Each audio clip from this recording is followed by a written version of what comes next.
A service of KIBMradio.com, the Internet's home for an all-old-time radio.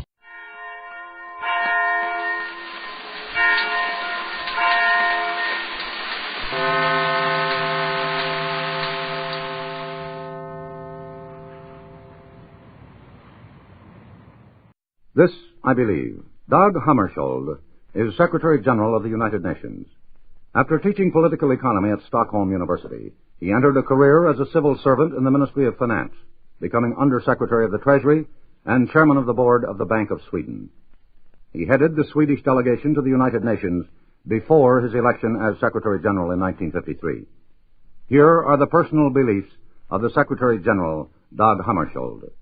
The world in which I grew up was dominated by principles and ideals of a time far from ours, and, as it may seem, far removed from the problems facing a man of the middle of the 20th century.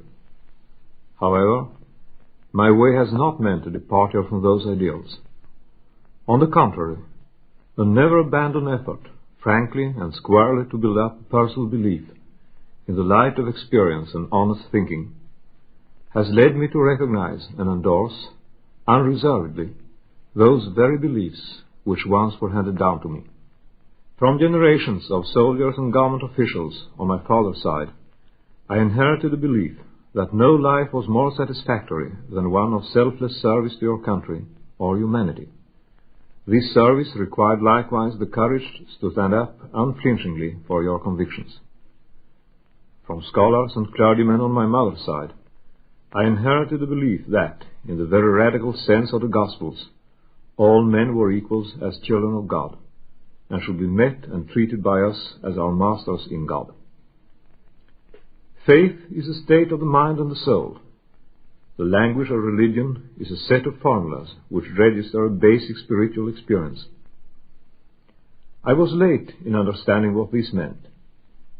When I finally reached that point, the beliefs in which I was once brought up were recognized by me as mine in their own right and by my free choice. I feel that I can endorse those convictions without any compromise with the demands of that intellectual honesty which is the very key to maturity of mind. The two ideals which dominated my childhood world make me fully harmonized and adjusted to the demands of our world of today in the ethics of Albert Schweitzer, where the ideal of service is supported by and supports the basic attitude to man set forth in the Gospels. In his work, I also found a key for modern man to the world of the Gospels. But the explanation of how man should live a life of active social service in full harmony with himself as a member of the community of the Spirit, I found in the writings of those great medieval mystics for whom self-surrender had been the way to self-realization, and who, in singleness of mind and inwardness, had found strength to say yes to every fate and demand life had in store for them when they followed the call of duty. Love, that much misused and misinterpreted word, for them meant simply an overflowing of the strength with which they felt themselves filled when living in true self-oblivion.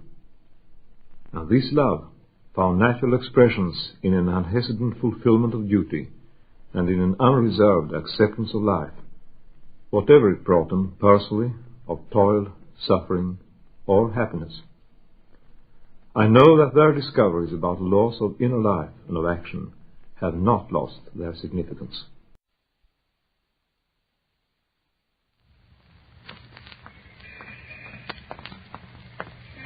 Hey, Casey, wait up a minute. Annie, what are you doing here? I was just about to ask you the same thing. Say, did you get a phone call, too? Yeah, I just got the tip to get down here to the Blue Note right away. Yeah, so did I. I wonder what it's all about. Search me. Well, come on in. Let's go and find out. Okay. Hey, wait a minute. Hold on. You hear that? Yeah, the police car. Look down the street. There it is. It's coming this way, too. Something must be up there really traveling. It's stopping here. What? Logan. Captain Logan. Casey, Miss Williams, how'd you get here so soon? What do you mean? What's up? Can't I go anywhere without you two beating me there? Oh, so you got the tip, too. Yeah. I got a call to get down here to the Blue Note and fast. Well, maybe the criminal's still in there. Let Logan go first, Dad. Yeah, I'll get my gun ready. Now, follow me. Stand back when I open the door. Everything's quiet. No music. No piano. Let's go in. There's Herman Chittison by the piano. Look at him. He's not moving. Somebody must be holding a gun on him from behind the bar. Woof, woof. 1, 2, 3. You hear that? Woof, woof. It's Ethelbert. Hey, Ethelbert must have gone crazy. That's it. Maybe a dog did him, a mad dog. Woof, woof, woof.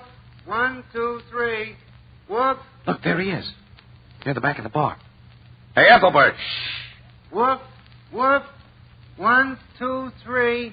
Woof, woof. Hey, look. There's a man back there with a bag of tools. That's the crook. Stick him up, you. I got you covered. Hey, wait a minute, Captain Logan. He ain't no crook. Well, who is he? He's Bill Pearson, the engineer the Columbia Broadcasting System sent over to put in this microphone. Microphone. Yeah, this little thing here.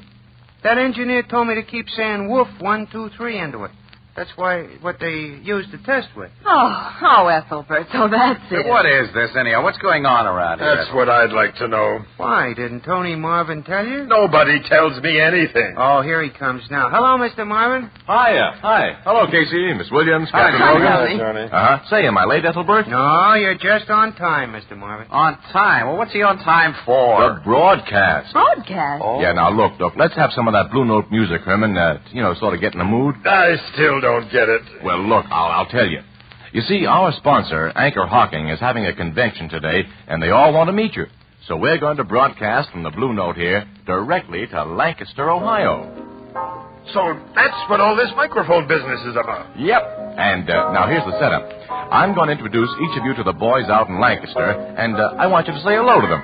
Say, have you got the line through to Lancaster, Bill? All set whenever you're ready, Tony.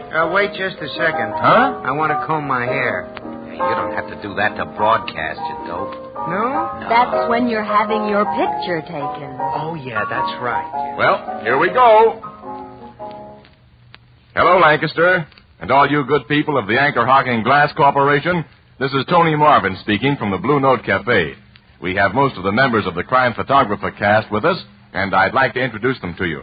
First of all, I'd like you to meet the fellow who plays Casey, Stotts Cotsworth, a great actor and a great salesman for Anchor Hawking. Thank you, Tony. How do you do, Anchor Hawking? Well, this is kind of a surprise to me, but all kidding aside, I'm mighty glad to have this opportunity to talk to you. I wish I could be with you out there in person. Well, I guess the only thing that I have that most other salesmen for Anchor Hawking don't have is a chance to call regularly on 35 million people. That's right. Crime Photographer is reaching regularly more than 1/4 of the 140 million people in the United States. And the way I figure it is that practically all of those people are prospects for the containers and closures that Anchor Hawking makes and that you fellas sell. The people that I call on may not buy by the carload or even by the gross, but their everyday purchases of foods and beverages and medicines and household products packed in glass and sealed with Anchor Hawking caps are what make it possible for manufacturers to buy containers and caps by the carload. And remember, your Crime Photographer program has barely gotten started. We've been building up slowly to the time when we'd have a real selling job to do. Well, as I understand it, that time is here. Right, Stotts. That time is here. Competition is back. People are shopping around for things again. They're not just buying what they can find. Well, I suspect that goes for manufacturers as well as the people we talk to directly on the radio. That situation calls for selling. Selling against other types of containers and against other manufacturers of glass containers and metal and molded closures. You can count on us as radio salesmen for Anchor Hawking to do our level best to try and keep up with the swell job that you're doing as direct salesman for Anchor Hawking. Now, if Tony Marvin will let me, I'd like to present our leading lady, a charming actress and a charming person, Miss Jan Miner, who plays the part of Ann Williams. Thanks, Stotts. Although I've talked to a lot of people over the year, this is the first time I've ever talked to a sales convention. But I'm awfully glad to be here. And hello, Anchor Hawking. The part of Anne in Crime Photographer was originated by Leslie Woods, one of the finest actresses in radio. And not so many weeks ago, she got herself married to a young architect and sailed for Europe. All of which is by way of explanation why I am on your program, Crime Photographer. And it's really wonderful for me because Crime Photographer is not only one of the absolutely top shows now on the air, but we all believe that it's going even farther. And as Stotts Cotsworth told you, We reach regularly more than 35 million people. And that's a little awe-inspiring. It gives us two great responsibilities. One, to give those people clean, decent, and amusing entertainment. And two, to get sales results for our sponsor. All of us feel these responsibilities deeply and shall try never to let anyone down. And now here's Tony Marvin again. Well, I'd like to add that Jan Miner herself is one of the loveliest girls and one of the finest actresses in radio. And now, here's the host of the Blue Note Cafe in person, that rare philosopher, John Gibson, whom you know as Ethelbert. Hey, Ethelbert, you're on. You're on. Yeah, Casey. What do you have? Your usual? Ethelbert, we're broadcasting. Tony just introduced you. Where have you been? Who, me? Yeah, you. Oh, I was just back opening a bottle of beer for Captain Logan. Oh, so the lug couldn't wait. Here, Ethelbert, can you reach the mic? Say hello to the anchor hawking folks out in Lancaster. Yeah, Casey, I can lean over the bar. Hiya, fellas. What should I say? Anything. Go ahead. Well, let's see. Oh, yeah, I want to say that any time any of you is in the vicinity of the Blue Note Cafe, I hope you'll stop in and let me set 'em up on the house. We got milk, if you like that, and then we got that cool, pleasant beverage that comes in the new one-way bottle I've been hearing so much about. And I want you to know there's only one kind of beer you can buy here, and that's bottled beer. Hello, Ethelbert. Hello. Hello, Grace. Shh, we're broadcasting. Well, why don't you call her over to say a few words, Ethelbert? You think it'd be all right? Sure. Grace? I guess she's gone on back to the... Oh, they don't want to hear her anyway. Oh, yes, what I wanted to say, there's one point no one has mentioned so far, and that's how much fun we get playing together every week. That's what some people call teamwork. Now, take Herman Chittison, our pianist. He has his own program on the air every Saturday night. He makes a lot of records, and you have to pay $2 for a scotch to hear him at the nightclubs. But he started out on the air here at the Blue Note. And he's such a loyal guy, and he likes it so well here that you just couldn't keep him away. You want to talk some more now, Mr. Marvin? I guess that's about all I have to say. Oh, thanks, Ethelbert. Yes, we still have to hear from Bernard Lenrow, known to you people at Anchor Hocking and the radio audience as Captain Logan, chief of the homicide squad. And now that he's finished that bottle of beer, how about a few words, Bertie? Yes, Tony. I do want to add my greetings to the Anchor Hocking Convention. And I'd like to take this opportunity to say that all of us of the Crime Photographer Program will do our best to keep Anchor Hocking the most famous name in glass. Thanks, Bernard Lenrow, and thanks, everyone. Say, Stotts. Yeah, Tony. Have you got your camera with you? Oh, have I, Tony? Well, look, while we're all here together, why don't you take a picture of us, and we can send some copies of it out to Anchor Hocking. Sure, that's a good idea. That's a swell idea, Tony. Stotts, you've got a self-timer on your speed graphic, huh? Mm-hmm. Well, then you can get in the picture, too. Oh, don't worry. I'll get in it, Tony. Look, why don't we all get over here around the piano? Herman can be playing, and we'll all stand around him. Mm-hmm. Right. Look, I don't know if you people at Anchor Hocking know it or not, but Stotts Cotsworth is quite an amateur photographer in real life as well as playing a photographer on the air. So while he's setting up his camera, why don't we listen to a little music from Herman Chittison? It's all yours, Herman.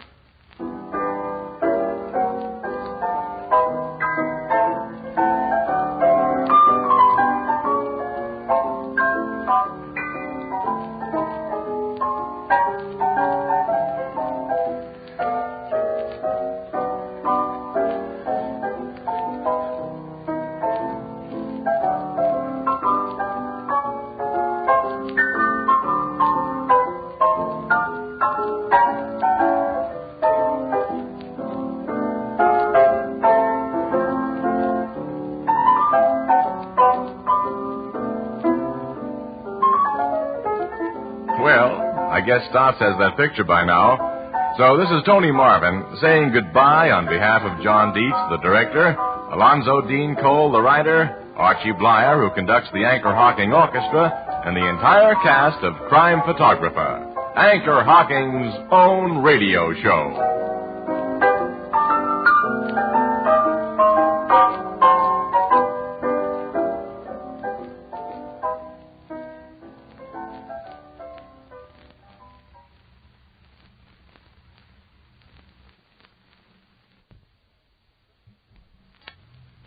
Literally, thousands of housewives have asked us for a Fire King oven glass roaster big enough to take a good-sized leg of lamb or a rib roast of beef, sturdy yet beautiful, as is all Fire King oven glass, and priced for people who know a bargain when they see it.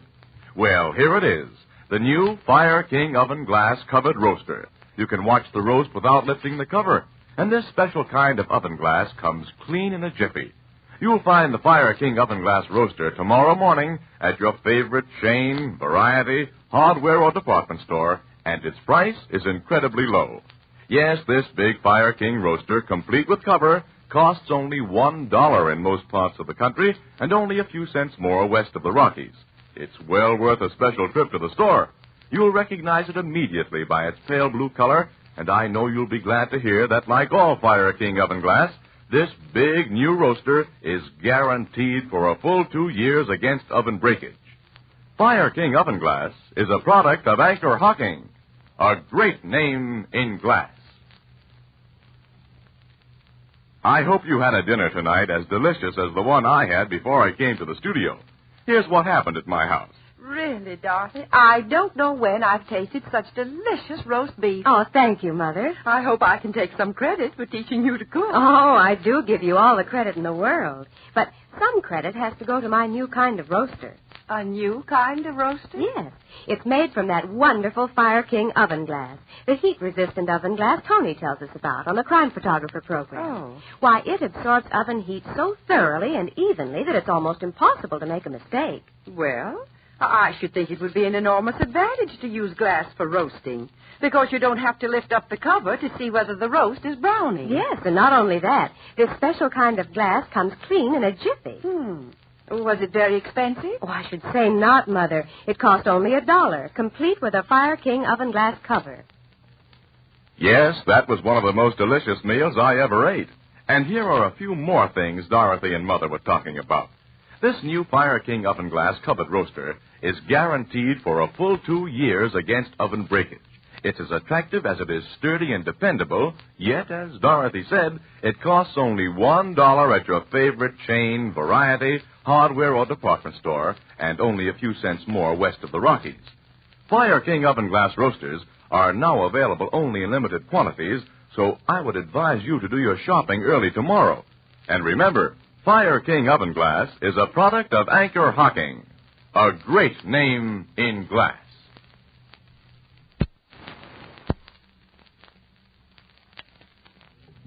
I have something here in the studio tonight that I wish every one of you could see.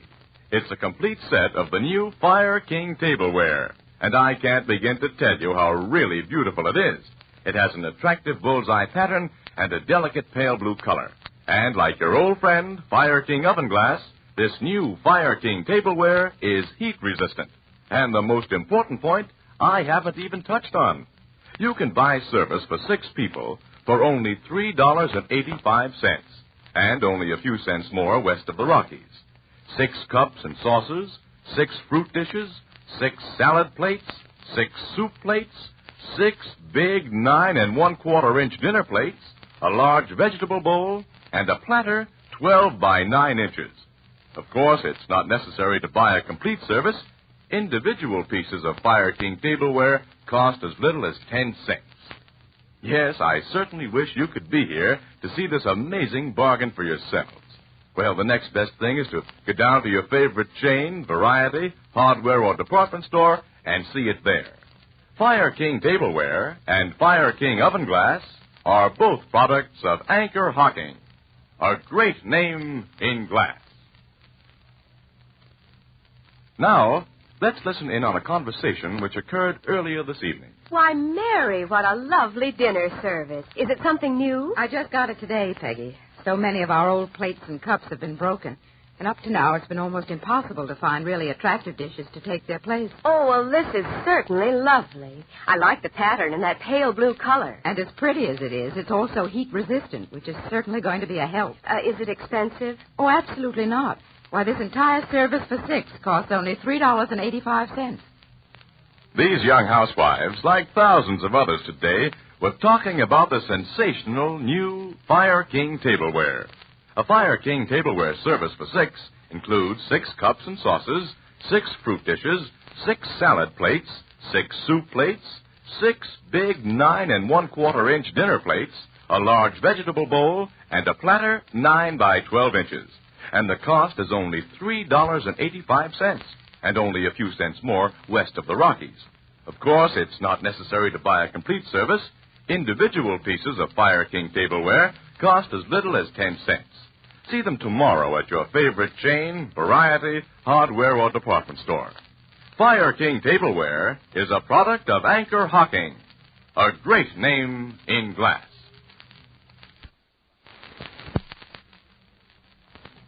We've told you a lot about Fire King oven glass, how much time and trouble it saves in the kitchen, how beautifully it dresses up your lunch and dinner table.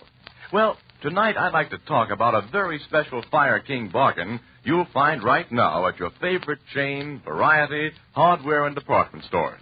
It's a big 2-quart covered casserole with a special Fire King oven glass server or serving tray for use in the dining room. The server has 2 convenient handles. It holds the casserole firmly in place with no danger of slipping, and it protects your table from the oven-hot casserole so that it eliminates the inconvenience of table pads. Now, like all Fire King oven glass, this big casserole and server are guaranteed for 2 full years against oven breakage. And here's the best news of all.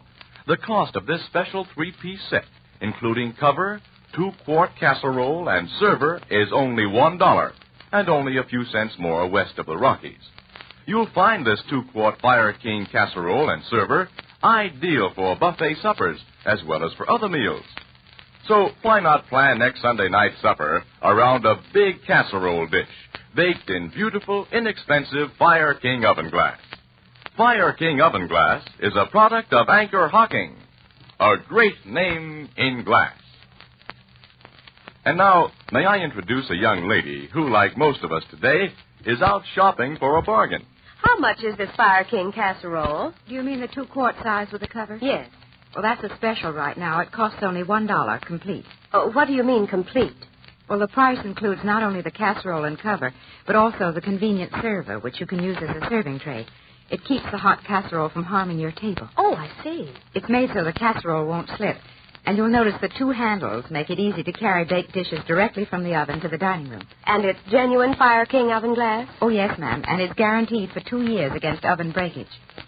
That's one of the greatest bargains in years.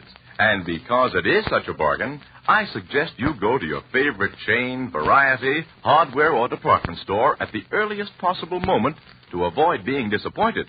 Remember, the price is only $1 and only a few cents more west of the Rockies. Fire King oven glass is a product of Anchor Hocking, a great name in glass.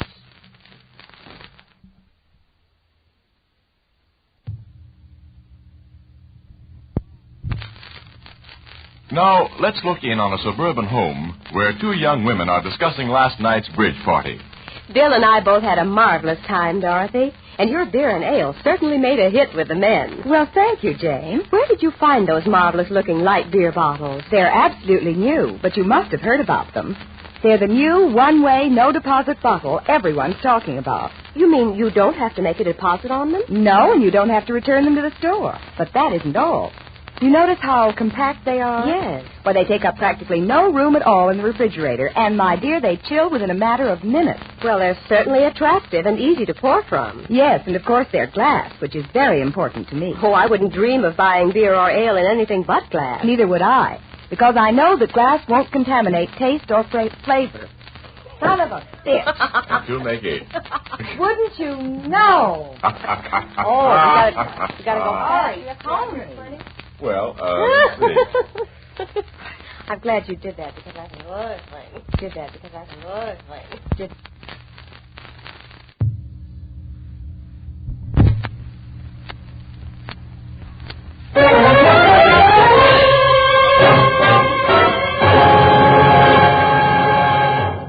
Our story will continue in just a moment. This is Del Sharbutt with a message of special importance to you people of California, Oregon, and Washington. We're the first people in America to get a lot of the good things of life. And not the least of these is the amazing new one-way, no-deposit bottle for beer and ale. Right here in California, practically every leading brand is available in the new one-way, no-deposit bottle. And its popularity is rapidly spreading into Oregon and Washington. This new one-way bottle requires no deposit, no return to the store. It's as light as a feather and so compact, it wastes none of your precious refrigerator space. And yet it holds just as much beer and ale as an ordinary bottle. It's the perfect companion to take along on a picnic. And it's at home on the finest table in the land. And remember, it's made of glass. Glass that brings you beer and ale the way it's meant to taste. The way good brewers want you to enjoy it. Beer with no foreign taste or flavor. For better tasting beer, demand it in bottles. For convenience, demand your favorite brand in the new Anchor Glass one-way, no-deposit bottle. A product of Anchor Hocking, the most famous name in glass.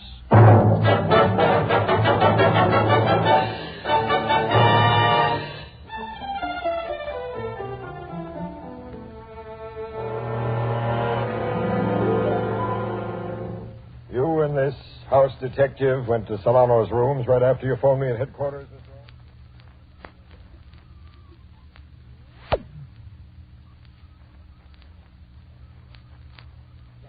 For a rap in the hot seat.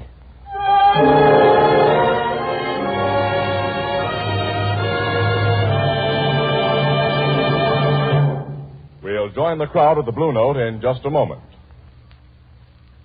This is Del Charbot, back again to say how glad I am that our fine West Coast brewers have been so quick to give us the new Anchor Glass one-way, no-deposit bottle for beer and ale. It means so much to all of us to enjoy a cool glass of beer at its best. Everyone today knows that beer tastes better, far better, when it comes to you in a glass bottle. For glass never gives beer any foreign flavor. Here's a glass bottle that has all the advantages of glass, but none of its disadvantages. It requires no deposit, no return to the store. Enjoy your beer in a glass or drink directly from the bottle. When it's empty, throw it away. This new one-way bottle is light and sturdy, easy to carry, ideal for picnics. And it takes up amazingly little room in your refrigerator. For flavor, demand beer in bottles. For convenience, demand your favorite brand in the amazing new Anchor Glass one-way, no-deposit bottle. A product of Anchor Hocking, the most famous name in glass.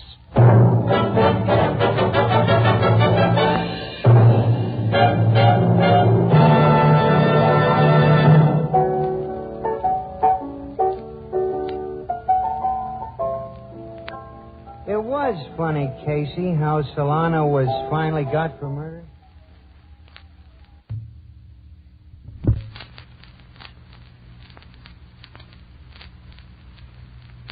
Here's the first really exciting news about coffee since the original vacuum pack was announced many years ago.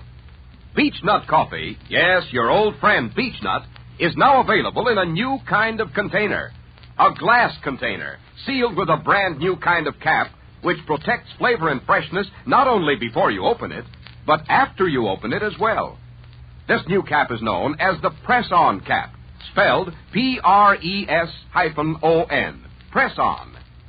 Now, with the new press-on cap, the flavor of Beechnut coffee is sealed in a complete vacuum, yet you can open the glass container in a matter of seconds. Simply insert the edge of a dull knife or the end of a spoon under the lid, and pop, it comes off instantly. But that's not the most exciting part of the story. When you have measured out the coffee you plan to use, you can reseal the glass container with the new press-on cap by a slight pressure of your hand. In fact, you can hear it snap back into place, sealing in all the rich goodness of this fine imported coffee. Here's coffee at its best, Beechnut coffee, brought to you at the peak of flavor in a crystal-clear Anchor glass container with the revolutionary new press-on vacuum cap. Anchor glass containers and press-on Anchor caps are products of the Anchor Hocking Glass Corporation, a great name in glass.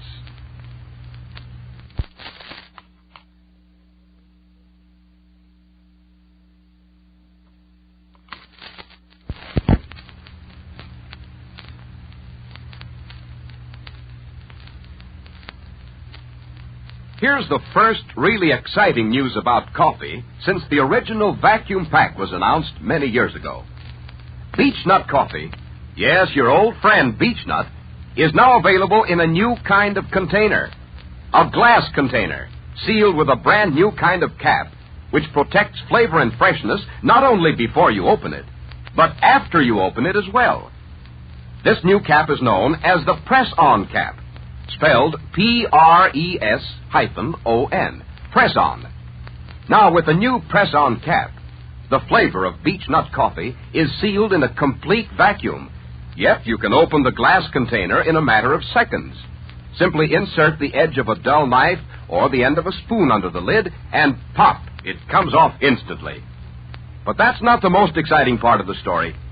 When you have measured out the coffee you plan to use, you can reseal the glass container with the new press-on cap by a slight pressure of your hand.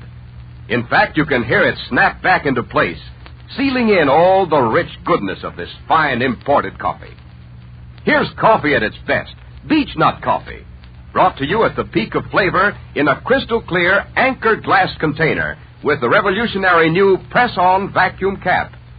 Anchor glass containers and press-on anchor caps are products of the Anchor Hocking Glass Corporation, a great name in glass.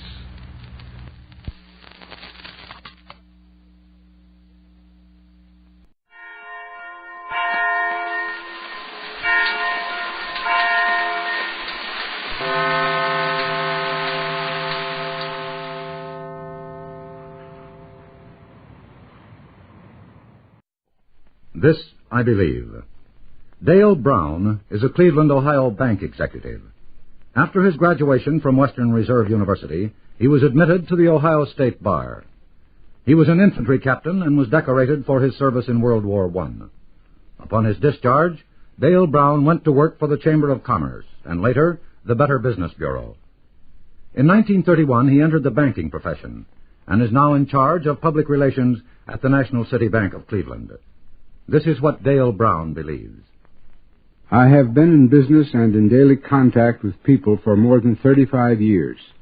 During that time, I have come to the belief, held by many others, that no man is all good or all evil. There is much more good than bad in most of us. I keep this in mind in dealing with people. It is surprising how it helps to bring about amicable results and right decisions.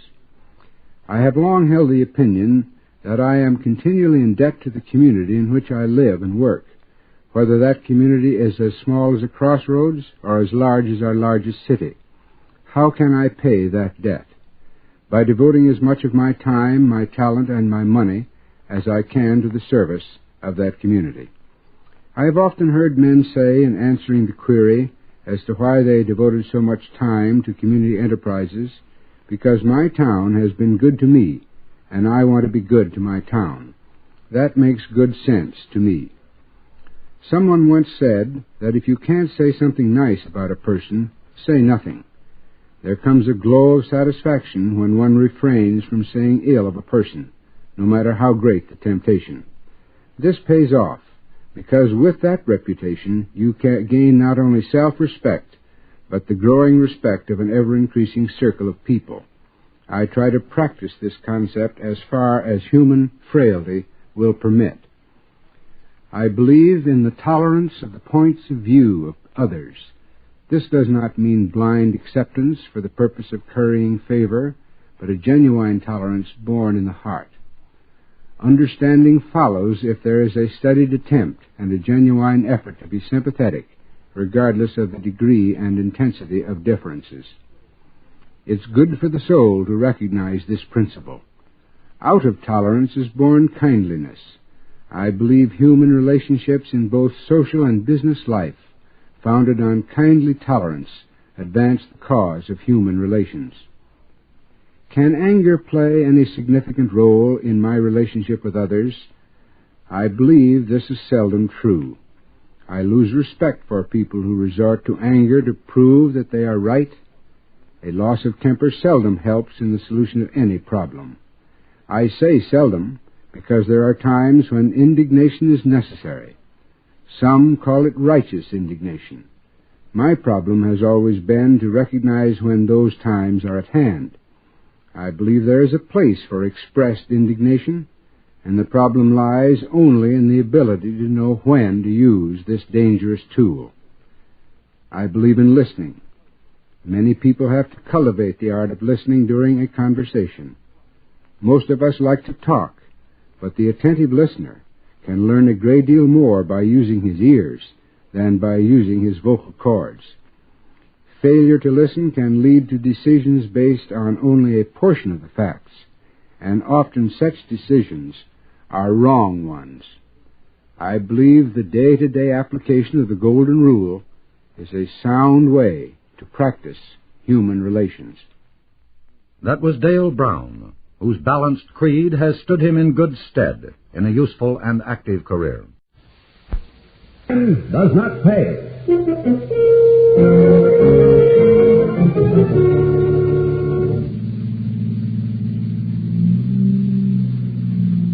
Sure, fellas, sure. But we still don't get half the dough we oughta for the chances we take. What do you want, Patsy? A 4-horse Harley that's a sure thing? There ain't no such animal. What do you want to do, beautiful? Knock off Green's jewelry store? Why not? Are you nuts, sister? A lot of you. Rocky, watch your driving. I'm not nuts, and I said Green. Now, look, Patsy, the joint's got the burglar alarm strung over every inch. It's wired, it's hot. Sure. Don't I know it? But why can't we make those things work for us?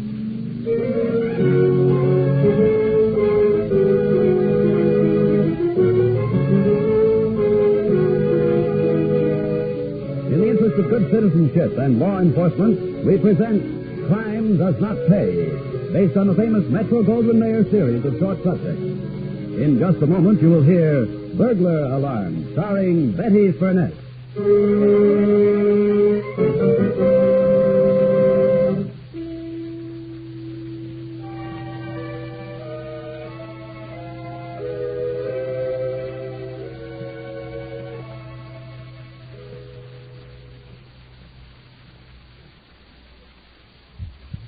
Now, Crime Does Not Pay, starring Betty Furness as Patsy Rice in Burglar Alarm.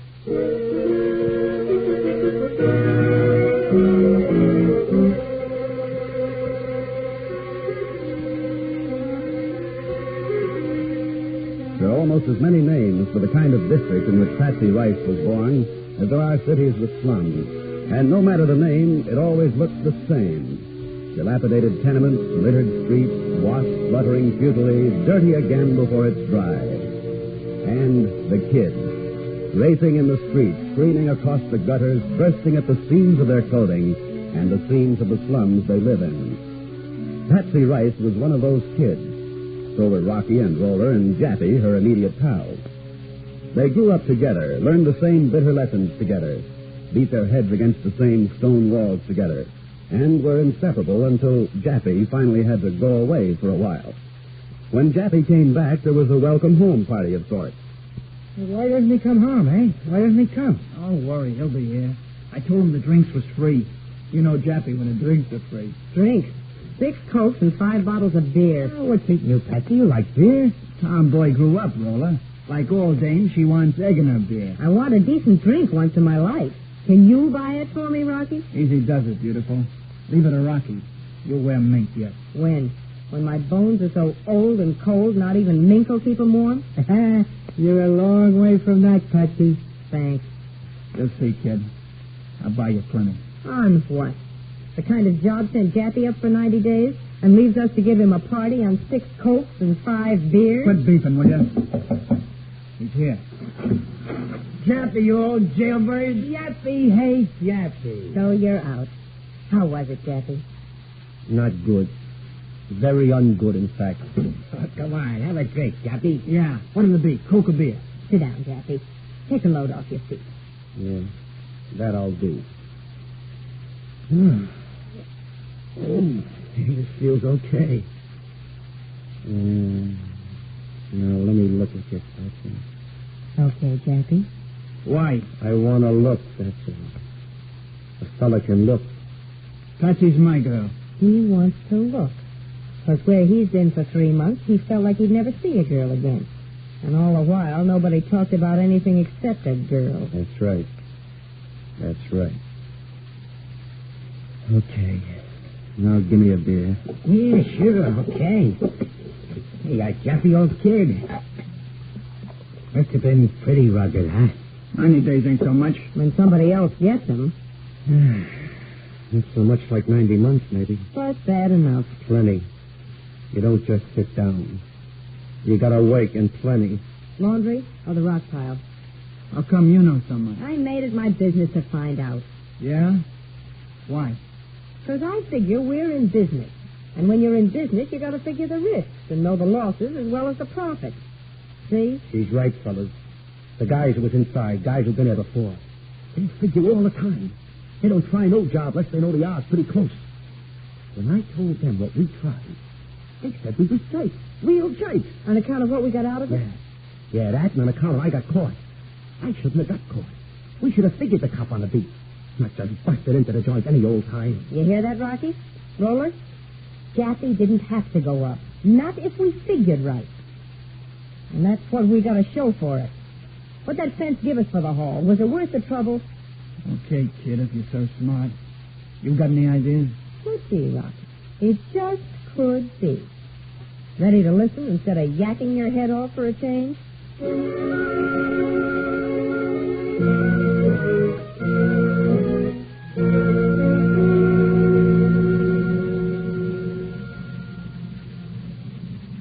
Looks like we're okay, beautiful. Tell you about that after we get back home with the haul. You sure keeping the string loose? Well, it's like I told him, so there'll be no mistakes. This is one job I'm satisfied I'm outside. Next time, maybe I'll let Roller stay out with me, and you can go in with Jaffe. We'll try that just once. You're my girl. Listen. He's checking doors on the beat. Come on now, Rocky darling. Be patient. And don't forget to pull that string. I did it already. That's only a couple of doors down the line. Give me a smooch, hon. Only in the line of duty, lover boy.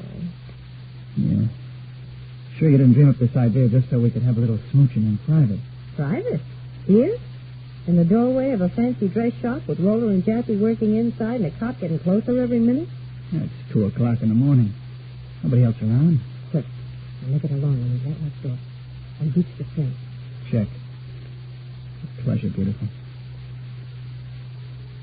I could enjoy this myself. Yeah, what's all this? Oh, a policeman. Sorry, officer. Sorry, folks. This ain't allowed. What's the matter, kids?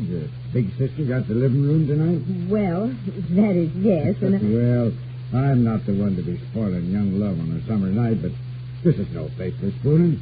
Off with you now. Yes, sir. Yeah. Oh, sorry, officer. We didn't mean anything wrong, officer, honestly. Any place that's dark, I guess. Oh, well. Well, door's okay. Oh, now. What's this? String through the keyhole? Now, who'd be fishing for what through a keyhole in a place like this?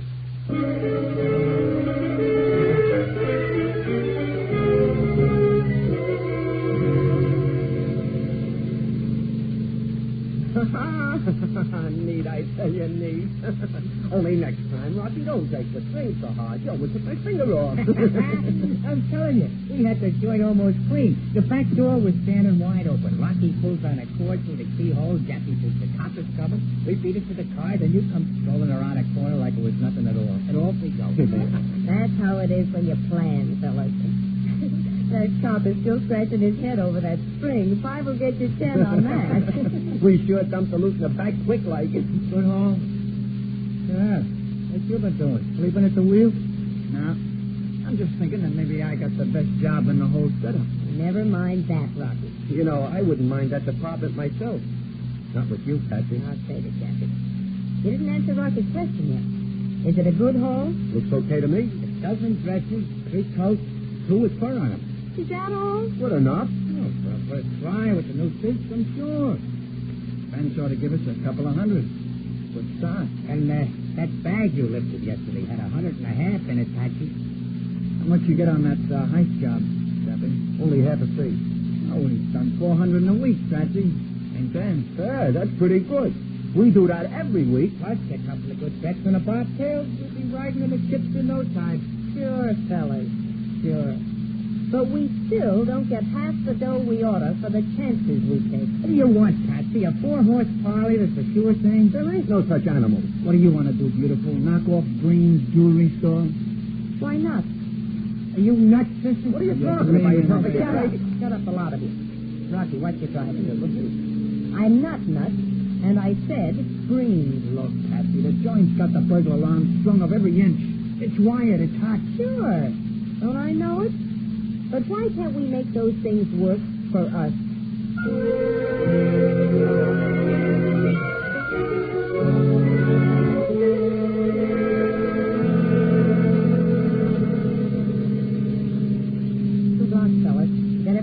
Yeah. Sister, what'll happen to my parole if we're caught on this one? We're not going to be caught. If you do like you're told. Listen who's giving orders. Okay, so I'm giving orders. And since you've been taking them, Roller, you haven't been rolling drunks for your room rent, have you? Okay. Ain't complaining. You don't have to rub it in. Take it easy, kid. I mean you, Patsy. I'm sorry. I didn't mean it like it sounded. Hey, it's awful empty. Streets around here. Traffic here on Sunday morning. Is that why you picked Sunday, Patsy? No traffic, I mean? Other reasons, too. Park here, Rocky. Sure.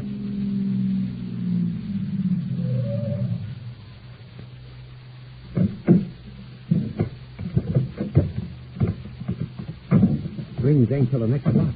Want to attract attention driving past on Sunday, Jappy? Gee, you think of everything, Patsy. Well, I try to. Okay.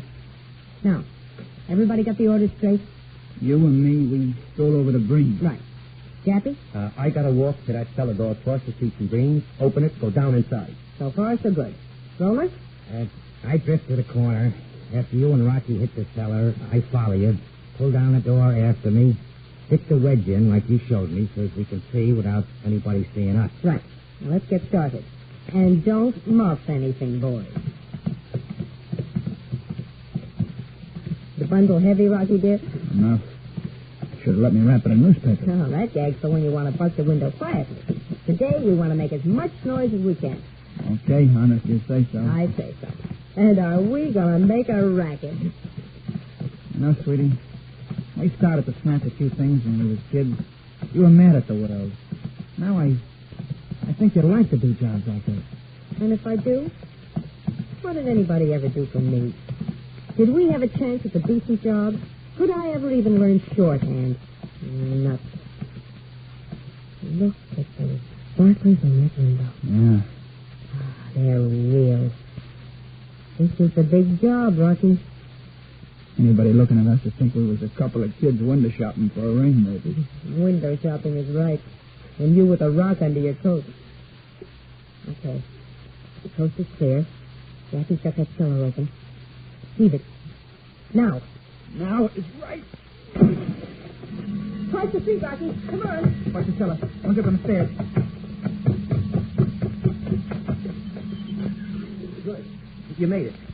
What a beautiful racket. The cops ought to be here. So good. Is that all?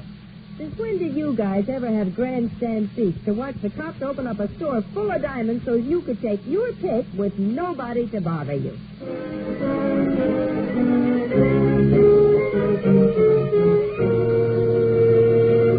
In just a moment, Crime Does Not Pay will continue with Burglar Alarm.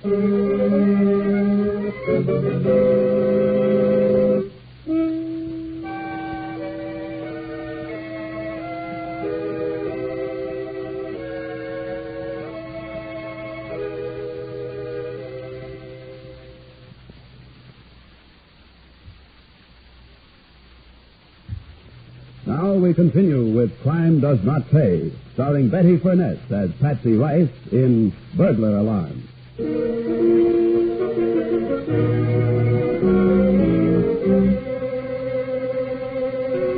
Patsy and the boys waited in their grandstand seats. The slightly open cellar door gave them a full view and almost full hearing of the events about to transpire across the street, where plate glass lay in shattered fragments on the sidewalk, and the burglar alarm shattered the Sunday quiet with its shrill ringing. Shortly, another sound was added.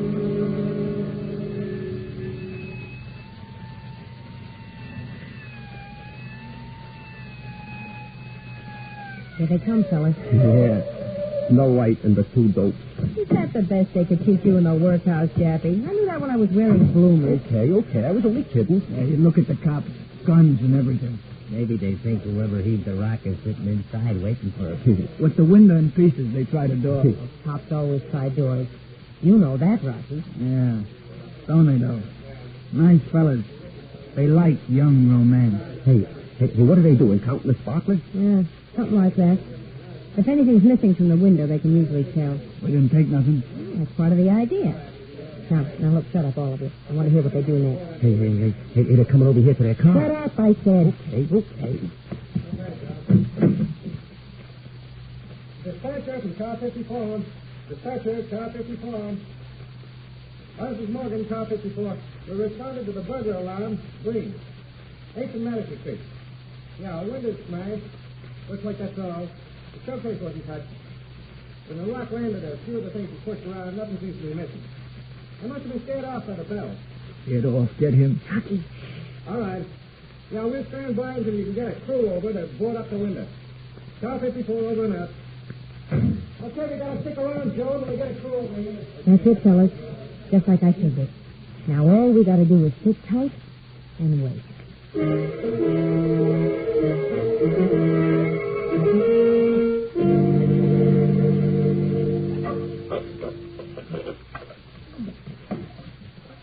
Easy, I said, Rocky. Now let every cop within a mile down on us. There ain't no cop in a mile.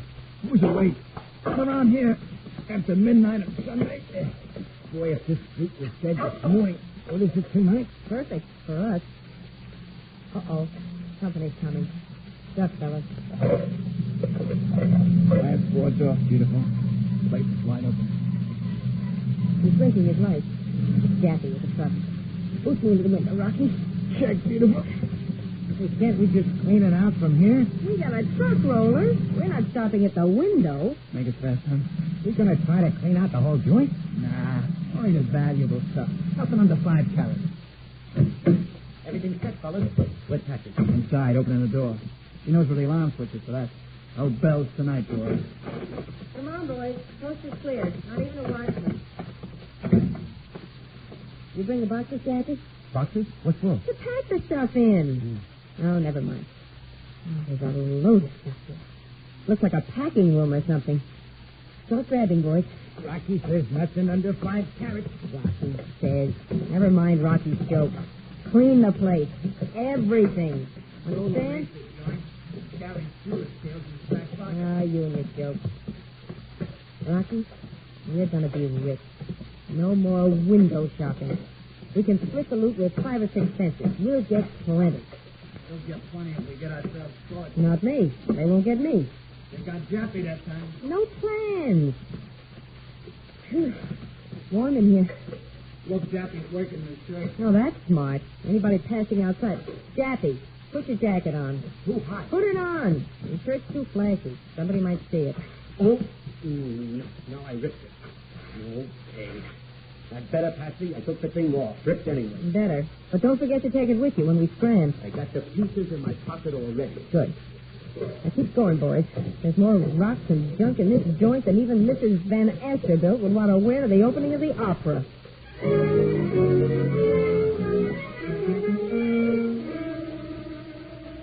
Wilson? Is this Lieutenant Wilson? Yes, this is Wilson. This is John Breen, Wilson.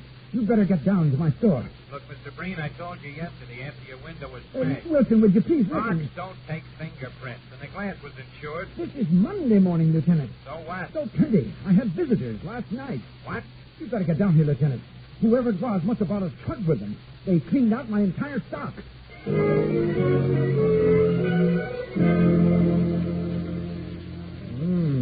When you said clean, Mr. Breen, you weren't kidding. It was planned, Lieutenant. It must have been. Somebody even pulled the switch that controls the alarm on the door. And it's a special one. I see. Pried a board loose, ran through the broken window, and then opened the door. And walked out with every diamond in my store. Except those in the safe. Well, we'll get them for you, Mr. Breen. I hope. Hey, Morgan, any sign of Prince? No, Lieutenant. Nothing worth the gloves. But there's this. I see. Do you or any of your clerks wear shirts this color, Mr. Breen? My employees and I wear only white shirts, Lieutenant. It's the rule of the store. I see. Interesting. Laundry mark and all. All right, Morgan, start a tracer on this mark, will you?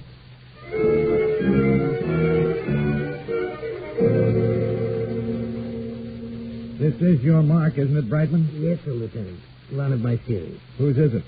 Wait, now, I got to think. Don't you keep a file on these marks? No, only regular customers. There's no time for once in a while. Anybody who wears green shirts like this one must have been... Well, you ought to remember him. The shirt I remember. This fellow, he comes in maybe 2 weeks ago.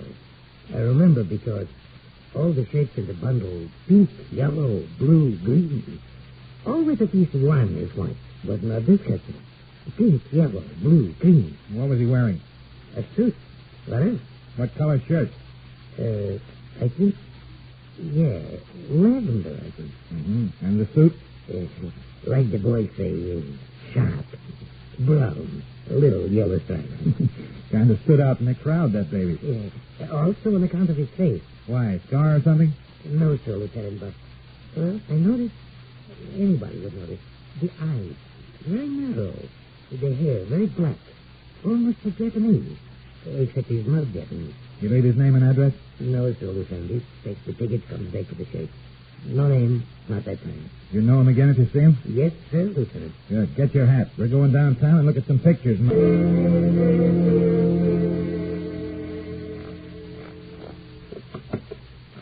Give me 2. So for you, Rocky? Yappy?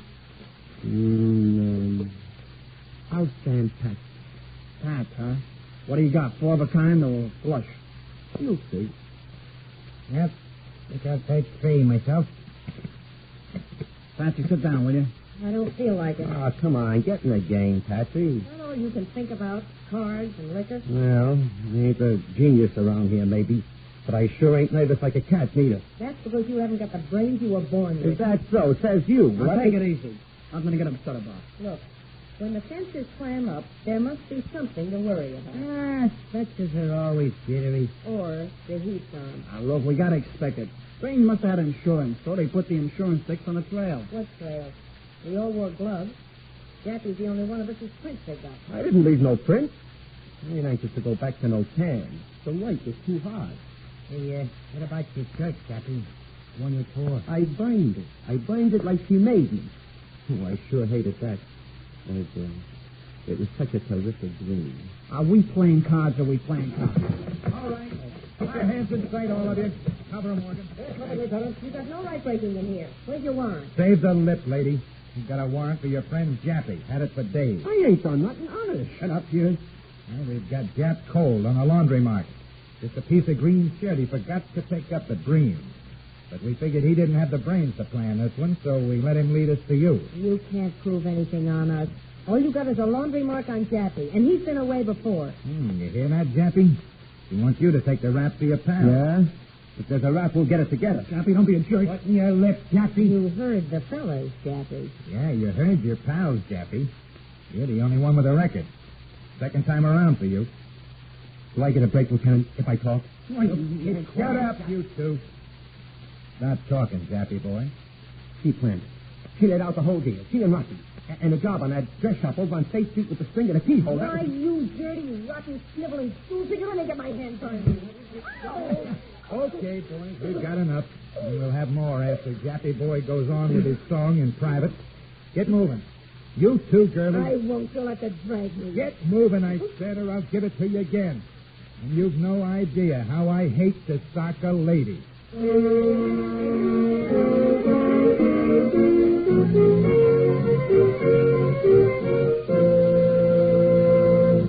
Crime does not pay.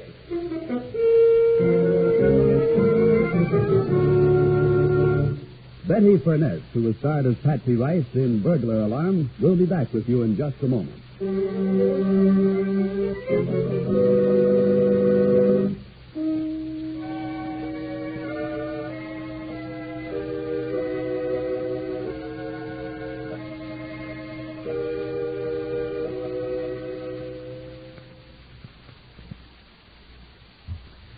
Now, here in person is Betty Burnett. Let me say first that ever since the capture of a gang which operated in a manner similar to Patsy's, windows which have to be boarded up are guarded outside of business hours by a specially assigned policeman. However, those policemen are symbols of more than just the vigilance over private property, which is their primary concern. They are symbols of the added cost in taxes and manpower which might be avoided if young people like Patsy found the proper training and right outlets for their abilities. If society's lost in more ways than taxes, when a mind like hers turns sour through no basic fault of its own. Yes, in more ways than one, crime does not pay. Thank you, Miss Burnett.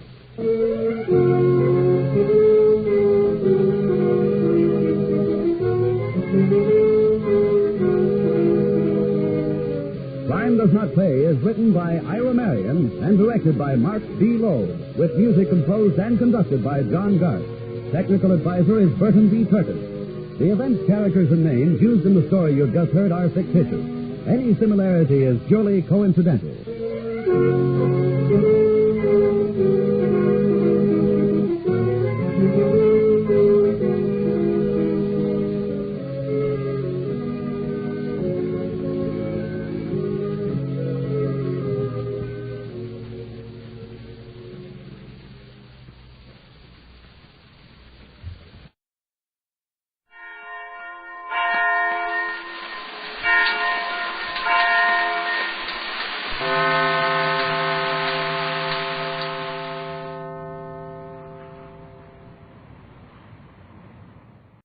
This I believe.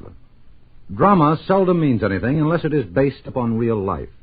Dame Edith Evans, the first lady of the English stage, who is familiar also to many American theater-goers, has a creed which proves that she knows how to live as well as act.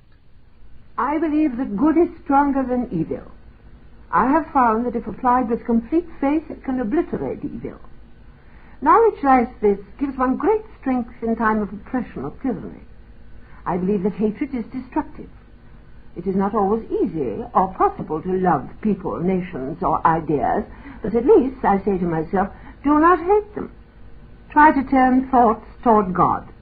Someone once said, it is better to love the good than hate the bad.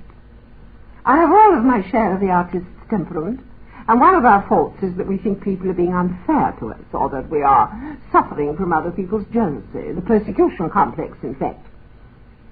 The one and only way in which I've been able to clear this away is to turn my mind and thoughts to good and to God. I say, never mind what he or she or they say, what does God say to me? Where does my life come from? Who is the source of all my qualities, and can anything prevent those qualities from being used? I believe today that a great flood of good would be released in the world if all of us concentrated upon following the simple commands of Christ. Love God first, and your neighbor as yourself. As yourself, I try to remember. So if I think kindly of myself, then I think kindly of my neighbor. When Christ was asked, who is my neighbor, what did he say? He told the story of the Samaritan. People are always demanding of us British, don't you dislike Americans? And conversely, to you Americans, don't you dislike the British? I can't bear classing people together nationally and liking or disliking them. People are people, wherever you meet them. They are all the children of the one God. I have been asked how I felt in the Blitz. Well, most of the time I was in London, terribly excited by fear. But the only way I could keep going about my work at all was by constantly assuring myself that the all-powerful God would take care of me. On looking around the world today, one is impressed by the amount of fear that is expressed by everybody. Fear of war, fear of ill health, fear of not being able to hold a job, fear of people getting ahead of you, fear of losing opportunity, fear of losing friends, lovers, advantages, fear of death. We're constantly reading articles and hearing speeches where the writers and the speakers tell us that we must cease being so material. But what most of us want to know is how. If a busy man at his office is faced with a seemingly insuperable problem, how is he to solve this problem by other than material means? But, of course, the answer is so simple. Like Naaman, who said, "Are not Abana and Pharpar, rivers of Damascus, better than all the waters of Israel?" We tend to disregard it. It is always to turn our thoughts immediately and with absolute confidence away from the difficulty. And if, as I said at the beginning, one believes in the power of good, one must quietly know that that power of good will give all the right answers to the problem, even if the answer is required within a few minutes or half an hour. And when I say these things, I say them because I've proved them. In fact, throughout the ups and downs of my theatrical life, if I had not had some simple code, because I'm not a highly intellectual woman, I should not be doing happily and successfully the work that I love. That was Dame Edith Evans, the great British actress who, in our humble opinion, also deserves high marks in philosophy.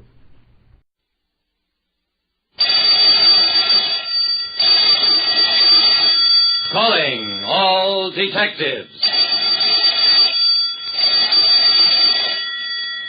Not many people believe in magic spells, but I once had a case of a man who could prove that he was gradually shrinking away. That is the situation on this page from my casebook, the casebook of Jerry Browning, private detective. In 10 years as a private detective, I, Jerry Browning, have run into some strange and weird crimes. And here's one of the strangest of them all. It was about 10 at night, and I was driving along Kingston Boulevard when well up ahead I saw the man step off the sidewalk. I slowed down as the man started to cross the street, and when he stopped in the path of my car, I hit the brakes and came to a full stop. I was so mad that I jumped out of my car and grabbed the jaywalker. "What are you trying to do, kill yourself?" "I don't know. I don't think so, but it's possible. Anything is possible under the spell." It was a man in his late 30s, a little under average height, exceptionally well-dressed. I softened my voice a little. "Are you feeling all right?" "It doesn't matter. I'm under a spell, shrinking away. And soon I'll disappear completely." I almost ran over a man who thought he was under a spell and that he was shrinking away. I led him unresisting to my car.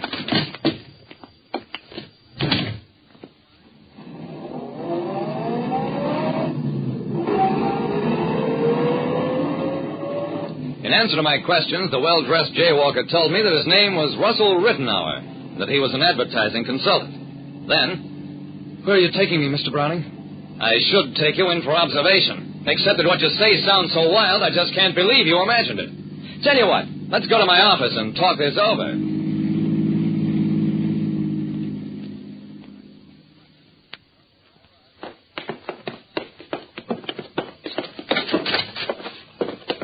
At my office, Rittenauer carefully put his hat, cane, and gloves on my desk. "Mr. Browning, do I appear to you as a reasonably well-dressed man?" "Certainly do. What about it?" "All right. Now watch." He picked up the hat, put it on his head. "Well, what do you notice?" I hated to say it, but the hat was much too big for him. "Hat can stretch, Mr. Rittenauer." "Perhaps. But look at these gloves." He pulled the gloves over his hands. The gloves were far too big. Then he picked up his cane, showed me that it was much too big for him. "This cane was especially made for me. It was exactly the correct height only a few days ago. Not only that, but my shoes are too big, my clothes too long. Now, Mr. Browning, do you still think I've lost my mind?" "Mr. Rittenauer, I think you'd better tell me something about this spell business and how it started." He told me. A few weeks ago, he'd returned from South America, where he'd set up a branch of his business. But one evening, he had a few drinks too many, got into a quarrel with an Indian. A quarrel that wound up with the Indian putting a sullen curse on him. A few days ago, I was at my fiancée's home. I suddenly felt ill. And that same evening, the sensation of shrinking away began. Since then, it's been slowly but surely continuing. Well, that was his story. Could take it or leave it. I would have left it, except for the tangible evidence of his hat, gloves, and cane. As it was, I'll look into it, Mr. Rittenauer. And in the meantime, go out and buy yourself a complete new wardrobe of stuff that fits you right now. I spent the next day making some inquiries about Rittenauer's fiancée, Lois Ashton. I had to work carefully because Miss Ashton was manager of Rittenauer's office here in town and also had a small share in the business. What I wanted to find out was what and who else she also had an interest in. That took some work. But it finally led me to Raymond Corley, an assistant professor at the university. Corley was tall, broad-shouldered, and talked between puffs of his pipe. Yes, of course I know Miss Ashton. She's taking one of my psychology courses and we're also quite good friends. As a psychologist, Mr. Corley, what do you think about curses and spells? Corley's eyes twinkled. You're referring, of course, to Mr. Rittenauer's delusion? I know all about it. And what's your opinion? Mr. Browning, I think the man is paying the price exacted by our high-pressure, competitive civilization, if you follow my meaning. Sure I do. You think he's losing his mind. Corley smiled. That's putting it rather harshly. I believe he needs, well, a long rest.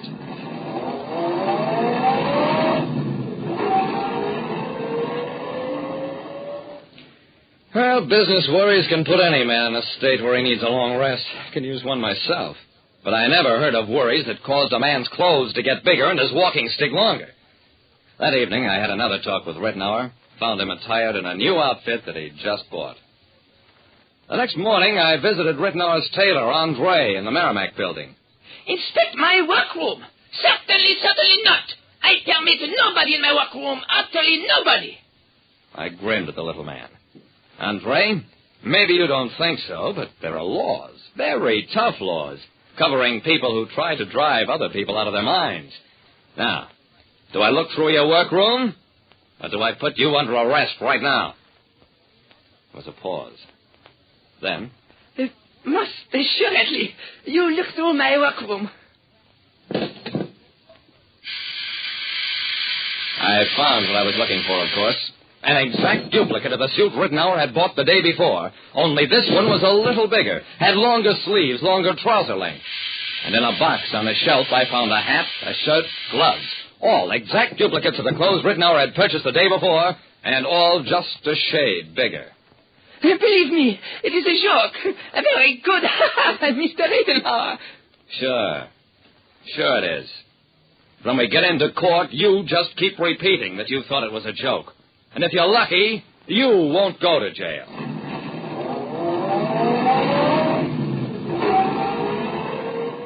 I took Andre downtown to keep him from giving the alarm. Then I got a warrant for the arrest of Raymond Corley and Lois Ashton. Charge? Trying to drive a man insane in order to gain control of his business. We got a full confession from the girl. She'd fallen in love with Corley while Rittenauer was away. And when the advertising man returned and told the story about the curse, Corley, the psychologist, thought up the plan for driving him insane. It was a fine plan. Simple, like all good plans. Merely to switch items in a man's wardrobe, make him think he was getting smaller, when really everything he owned was getting bigger. A fine plan that almost sent Rittenauer to his death under my car. A jury was willing to believe that Andre the tailor thought it was a joke. But the same jury lost its sense of humor with Corley and the girl. Gave him 5 years, and the girl a year and a day. Like I said, curses and spells can do a great deal of harm. But only if you think they can. Listen next time to Calling All Detectives. Mystery drama, mystery quiz, and a chance for you to match wits with yours truly, Jerry Browning, Private Detective.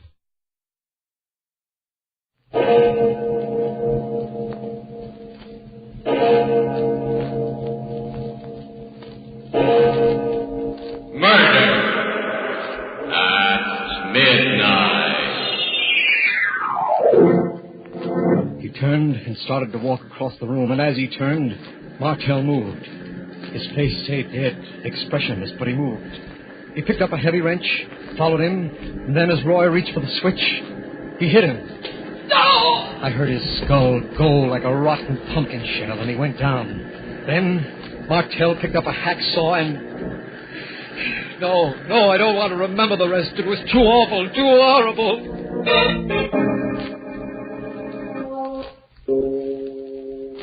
Midnight, the witching hour when the night is darkest, our fears the strongest, and our strength at its lowest ebb. Midnight, when the graves gape open and death strikes. How? You'll learn the answer in just a minute in Terror Out of Space.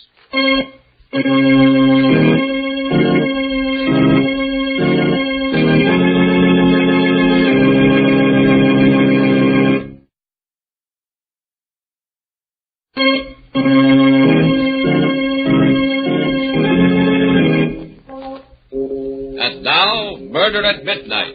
Tales of mystery and terror by radio's masters of the macabre. Our story, which we prophesy will be long remembered as a classic, is by Robert Newman. A tale out of the news and out of man's deepest fears called Terror Out of Space.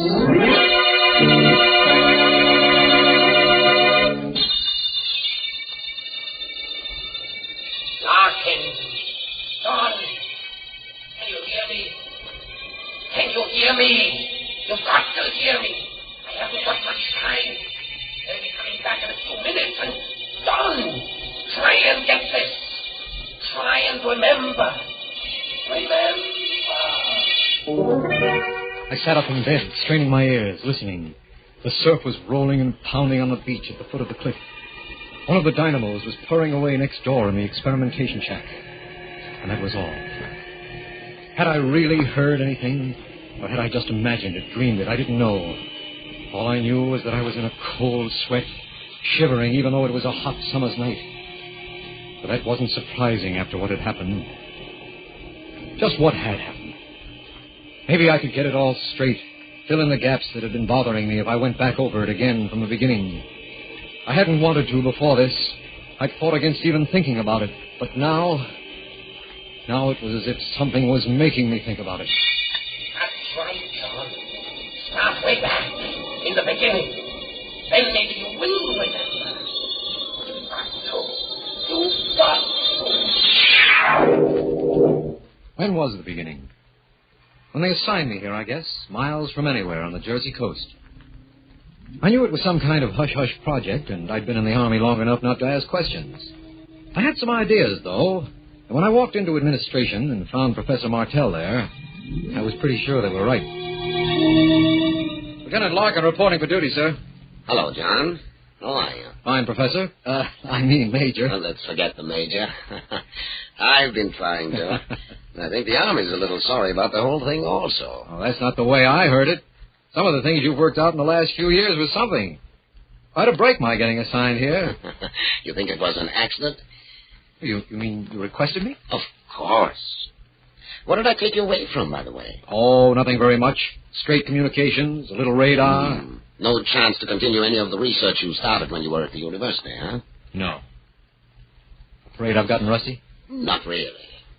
But there are just going to be the three of us to do the bulk of the work. You, myself, and a chap named Roy Shields. He worked with Ramsey at Tech. And what's the project? Something big? I think so. We're going to try and establish radio contact with the moon. What? Theoretically, it shouldn't be too difficult, you know. Of course. And with the progress we've made during the war... Well, Professor, it's terrific. One of the most exciting things I've ever heard of. Think so? Well, don't you? Don't you remember when we used to talk about it in the lab? What it would mean to the astronomers, the astrophysicists, measurements that they've never even been able to take before? Yes, John, I remember. Well, then? I don't know. Somehow it worries me. How we're going to do it? No, that's all cut and dried. What's going to happen when we do it? Well, what do you mean? We're reaching out, John. Reaching out into places where man has never been before. We're pretty close to the secret of matter, to the origin of life, and to the mystery of the universe. Sometimes I become a little afraid. Afraid that we may stumble on something that's too much for us, too big and... That's silly. Go pick out a bunk and get some rest, John. Tomorrow, we'll go to work. The work? I remember that all right, weeks of it. And finally, the big night, the night we were ready for our first test. It was clear and cool, the ocean still, not thundering but whispering at the base of the cliffs, as if it were waiting. Every star separate and distinct, like signposts on the road to the infinite. Martell at the table in the center of the laboratory with the charts and diagrams doing the computing. Roy at the power controls, and I at the director. Time, 23:02. 15 seconds. Power, 10.12. Check. Your reading, John? 93 degrees. Negative plus 0.2. Check. Time, 23:02:10. Power on. 3 seconds. 4. Now. How long to wait? We should get it almost immediately. Lag of not more than... There, listen. Huh? That's it! That's it! We've done it! We're in contact with the moon! Yes, we'd done it. Reached out into space and done it. For the first time since man had walked erect, we had established contact with another heavenly body, bridged the infinite with man-made electrical impulses. There was no work done during the next 2 days, just excitement. Public relations broke the story the next morning, and we were swamped. Newspaper reporters, photographers, interviews, commentaries, prophecies. Finally, we got back to normal. And a couple of nights later... Yes, it's starting to come back to me now. I remember. It was the sound of the generators that woke me. I looked at my watch, almost midnight. Roy was asleep in his bunk, and I didn't wake him. I padded out along the duckboards to the laboratory. The lights were on. I went in, and there was Professor Martell. He was sitting at the control table, and he was funny. His eyes were open, but he didn't seem to see me. I said, "Hello, Professor." He didn't move. Didn't answer. I took a quick look at the control board, and the frequency had been changed. A little uneasy, I tried again. "Professor, what are you doing?" And then something very strange happened. Half of him came alive. His right side first. His right eye lighting up, while his left eye stayed dead. His right hand twitched, while his left one remained stiff. It was just for a fraction of a second. Then... What? Oh. Hello, John. Hello, Professor. Anything the matter? Matter? What am I doing in here? I don't know, sir. I heard the generators go on. I came in and found you here. Strange. Very strange. I went to bed about 10:30. Ever walked in your sleep before? No, not that I know of. Of course, I haven't been sleeping too well lately. Very disturbing dream. Did you change the transmitter frequency that way? No, sir. You must have done it yourself in your sleep. Funny. That would make it more of a carrier instead of a transmitter wave. Shall I shift it back? No, leave it. I'd like to take a look again in the morning. Do some thinking about it. The next morning, somehow, neither of us mentioned it. I can't be sure now whether we didn't remember or just didn't think it was important. But that night... Yes, it was that night that we discovered what it meant. That we knew... It was the sound of the generators that woke me again. I looked at my watch a few minutes before midnight. And it was then that I noticed that Roy wasn't in his bunk. I lay there. And for some reason I was terrified, trembling. There was something in the air, a feeling of menace that... I made myself get up. Slipped on a pair of sneakers and went out along the duck walk to the laboratory. The lights were on again. I didn't go in this time, but I looked in the window. There was Roy, and there was Professor Martell again. He was sitting at the control table with that sane, dead look on his face. And Roy was standing in front of him and talking to him. I could hear him through the window. What is it, sir? What's going on? Is anything the matter? He's asleep. Walking in his sleep. I better get Larkin and... I can't leave the generator on, though. Gotta shut that out first. He turned and started to walk across the room toward the master switch. And as he turned, Martell moved. His face stayed dead, expressionless, but he moved. He got up without a sound, took a heavy wrench from the work table, and followed Roy. And then... Just as Roy put out his hand to throw the switch, he hit him. I heard his skull go like the shell of a rotten pumpkin, and he went down, dead. I couldn't move. I couldn't make a sound. I just stood there, frozen with horror. Martell looked down at him without batting an eye. And then, like a zombie, he walked over to the bench, picked up a hacksaw and went back. And then, bending over Roy's body, he started cutting off the top of his head. A voice from the void. And the midnight waking. Memories. Things best forgotten. Coming back again. Memories of the terror that came out of space and of murder at midnight.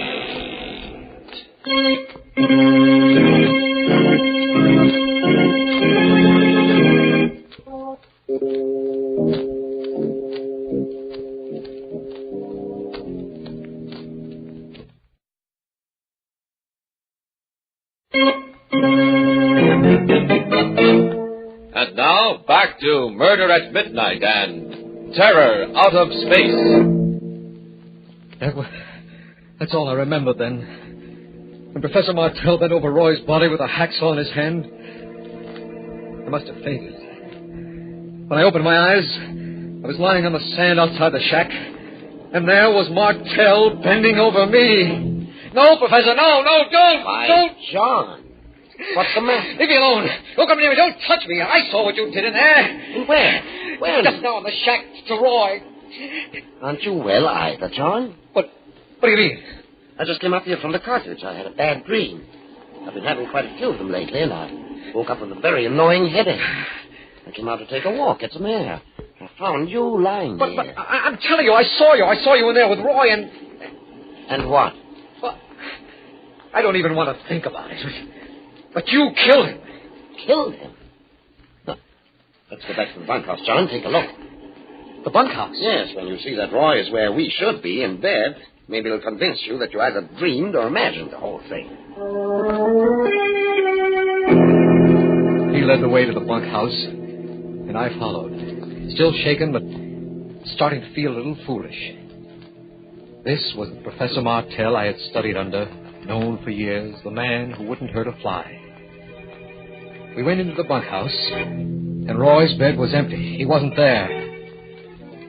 Martell gave me a funny look and started calling. Roy!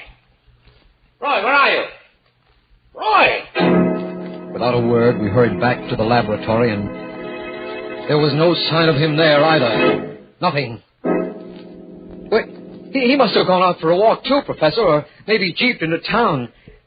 If it was true, there'd be something here. His body, blood. There, John. Well, right there, in front of the switch. But there's nothing there. No. Except that it looks as if this floor was just scrubbed. The floor? What? You're right. John. Huh? Did you change the transmitter frequency this way? Oh, no, sir. You must have done it. Just the way you did last night. Last night? You mean something happened last night, too? You don't remember? No. Tell me what you saw happen tonight. Everything you remember, whether you believe it now or not. Well, it was pretty terrible, Professor. I was sitting there.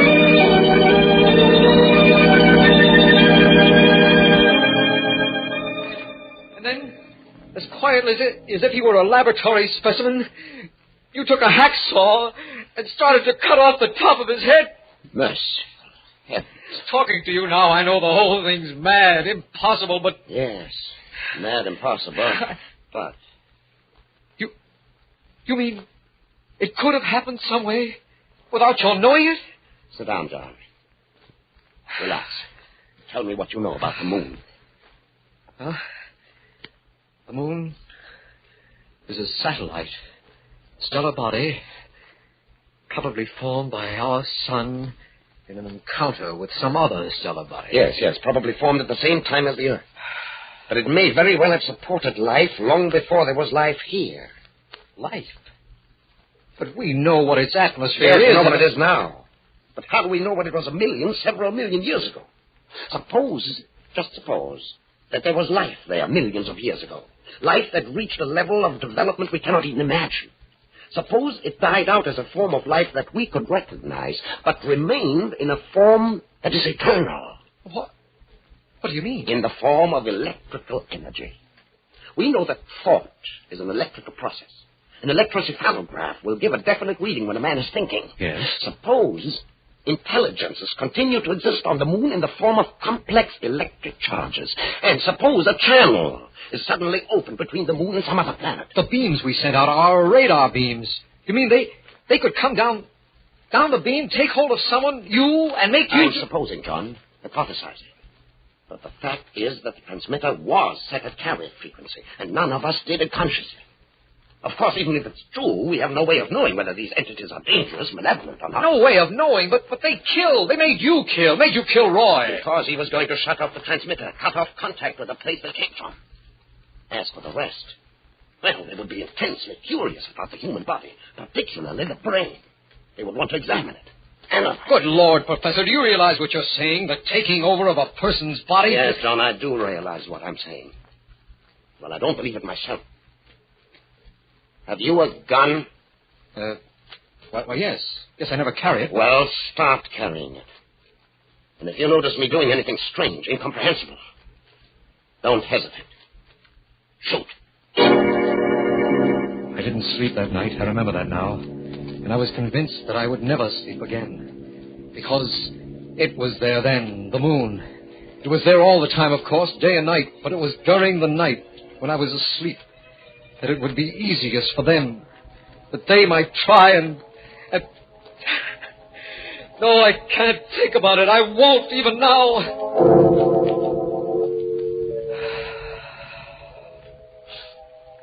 With the daylight, I felt a little better. Roy hadn't come back, but, well, there were a dozen possible explanations for that. I went to have another talk with Professor Martell, and he was gone, too. His bed was empty, as if it had never been slept in. I waited until about noon, then I called headquarters. I had decided that I was going to tell them only facts, things I could believe myself. Hello? Hello, Colonel. This is Larkin over at Radar Experimental. Oh, yes, Larkin. How are you? Pretty good, sir. I'd like to report that both Sergeant Shields and Major Martell are missing. Huh? Missing? What do you mean? I don't know, sir. They were both gone when I got up this morning. AWOL, eh? Well, that's my fault. You men have been working awfully hard. I meant to suggest that you take leaves. Why don't you go missing, too? Oh, no, sir, I couldn't. Not right now. Okay. Then you carry on until they get back, and then I'll arrange for you to do it officially. So I stayed. Stayed there in the lonely shack on top of the cliff, alone. And it was the most awful, terrible week of my life. Only the wind, the pounding of the surf, and my fears that were with me constantly. There was work I had to do, but I had to force myself to go into the laboratory. Then, on Friday, they found Roy's body. A phone call took me to town to the local funeral parlor. When I got there, the colonel was waiting. You knew Sergeant Shields pretty well, didn't you, Larkin? Yes, sir. Some fishermen found a body in their nets this morning. I wish you'd look at it. Of course, sir. Right here. Oh, good Lord. Evidently, the fish were pretty hungry. Well, no one could be sure, sir, but I think that is Shields. All right, Larkin. Thank you. Yes, they found Roy's body. And that night, Martell came back. I'd taken something to make me sleep. It was the only way I could sleep. But the sound of the generators woke me again. I lay there listening, unbelieving but terrified because there was no one at the station but me.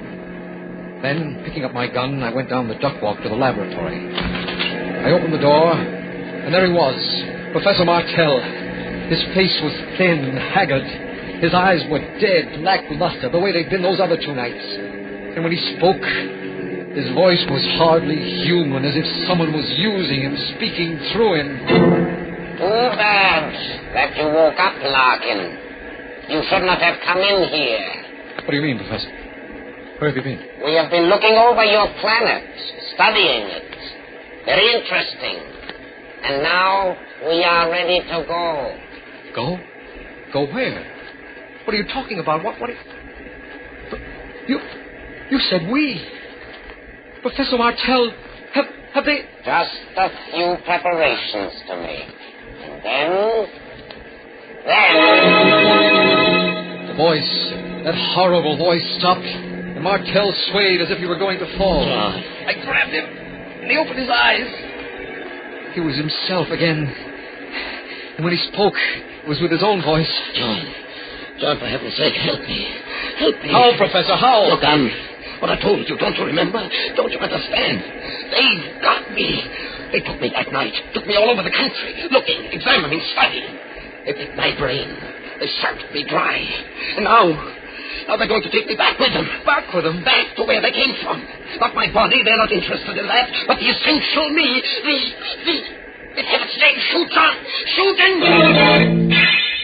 And now we are ready. They had him again. As your friend told you, we are taking him with us. But you will not remember. You will remember nothing. Do you understand? Because someday we may come back. I stood there, frozen, still holding on to Martell. Like a sleepwalker with superhuman strength, he pushed me away. I staggered back against the wall. Stiffly and mechanically, he walked to the door, opened it, and went out. The surf was thundering, the wind blowing. Straight to the edge of the cliff he walked, and then went over. But before he fell, he seemed almost to hover for a moment, as if something in him was going not down, but up. Now, do you remember, John? Now, do you remember? You've got to remember. You've got to. I tricked them, fooled them. That's how I was able to get through to you. But they'll be coming for me any minute. Down! You've got to do something. You've got to. It's true. They do exist. And they've got me here. They may be coming back again for others. Down! They're coming! They're coming! Do something! Do! When I woke up about a half hour ago, I found this all written out on the pad I keep next to my bed. Written out in my own handwriting, but a little scrawled and jerky, as if my hand wasn't quite steady. Some of it I remember. Other parts, like Roy's murder, Professor Martell's suicide, I don't recall at all. Either I'm mad, completely mad, or... No, I can't think about it. I mustn't. Anyway, if I showed this to anyone, the world would think I'm mad. So now I'm going to burn it. Burn it up completely. White and shaking, John Larkin tears the scrawled pages from his notebook, crumples them into an ashtray, and puts a match to them. And thus there disappears into ashes the only remaining evidence of the terror from out of space and of murder at midnight.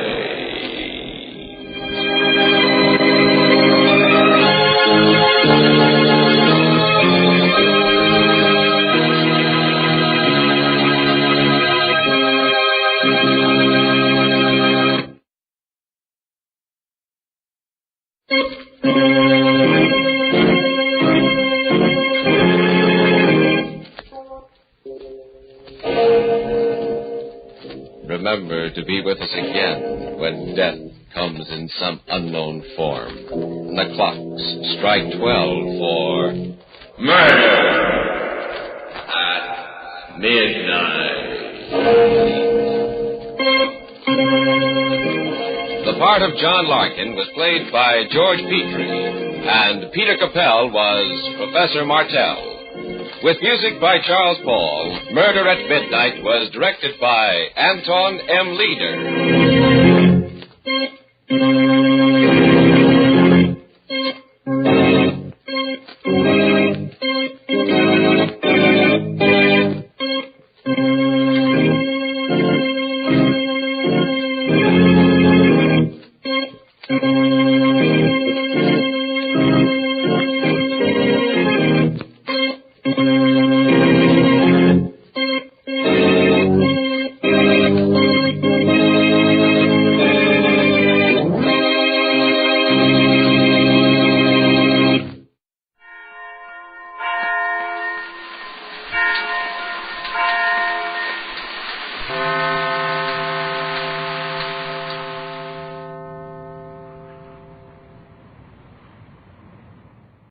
This I believe. Some men are endowed with so much innate honesty and courage that they carry those qualities with them no matter where they go. Darrell F. Zanuck, 20th Century Fox producer, left his boyhood home in Wahoo, Nebraska, for the motion picture capital of Hollywood.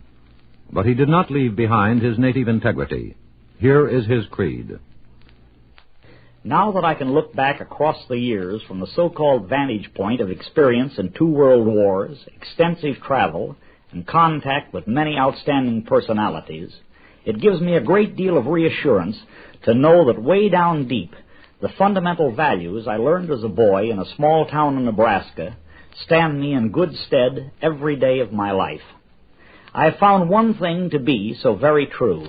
The virtues I learned as a boy are still fundamental virtues. My point of view has changed, of course, over the years, and so has that of my friends. But so much of all this change of viewpoint is like a small boy gazing at a hill on the plains of Nebraska. The hill remains the same. The small boy only sees it from another angle as he grows up. I have always tried to walk completely around every hill I have encountered in life, so that I could get a view from every angle. This, I think, reveals the difference between honesty and cynicism. When you see the hill from every angle, you have a much better chance of keeping life in focus. When you only see it from one angle, you run the very great danger of becoming cynical, which, to my way of thinking, is not only superficial, but poisonous. 2 of the fundamental virtues that have been such a great comfort to me in my life, from the days of my boyhood in Wahoo, Nebraska, until now, are loyalty and charity. There are other fundamentals I learned as a boy that go hand in hand with me every day of my life wherever I am. But these 2, loyalty and charity, I think have played a larger part in my life than others. Loyalty is not only just a term, it has always been a way of life for me. I mean not only loyalty to my friends and family, but to the honest values on which our country was founded. And to me, this guidepost of loyalty, of necessity, means loyalty to one's own self, which to me is a basic, essential honesty. When I was growing up, I rebelled against so many things and fought against so many of the basic ideas of life. But I found after so much rebellion and walking completely around that hill on the Nebraska plains, in my mind's eye, that these virtues had not been tested over the centuries in vain. Charity is another rule that has been of great comfort to me in so many trying situations. Charity is something you must learn. I have been very lucky in life because I have been in a position to give charity, and one should never expect any other reward from charity than the satisfaction it gives. When it is needed, there is such a desperate urgency about it that the recipient often does not have time to thank the giver. In talking about any charity, you must give from your heart, and any other type of giving is a terrible cheat on life itself. I think somewhere deep in the consciousness of things, such dishonesty is felt. In walking around the hill on the plain each day of my life, the virtues I see, whether I am in London, Paris, Rome, Cairo, New York, Hollywood, or Wahoo, Nebraska, are always the same. I am grateful for those old-fashioned virtues that I learned as a boy in Nebraska. And I hope I will have enough humility always to be thankful I was born in a country that gave me this chance at life. Those are the beliefs of Hollywood producer Darrell F. Zanuck, whose highly respected handiwork in the movies shows that he really means them.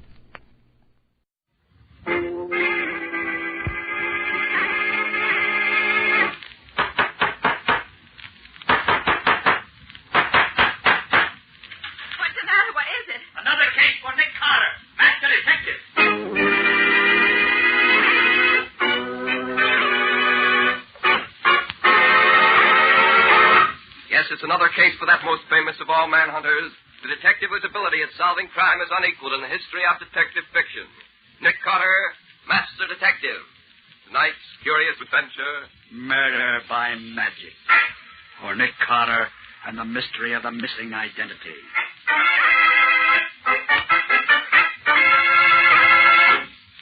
I wonder how Scubby's making out.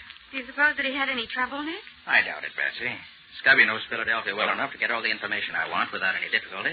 Yes, but he's been gone 3 days now. He didn't plan to be gone that long, did he? Well, no, Betsy, but it's not always possible to tell in advance how long it's going to take to...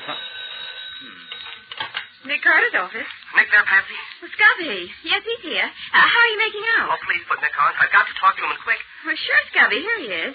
Nick, it's Scubby. He sounds as though there was something wrong. I hope not. Hello, Scubby. What's up? Nick, can you come to Chicago right away? Chicago? Thought you went to Philadelphia. So did I, but I landed in Chicago. What? And am I in trouble? What kind of trouble? I seem to have killed a man. Oh, now, don't try to be funny, Scubby. What's this all about? I'm not being funny, Nick. I'm really in a jam.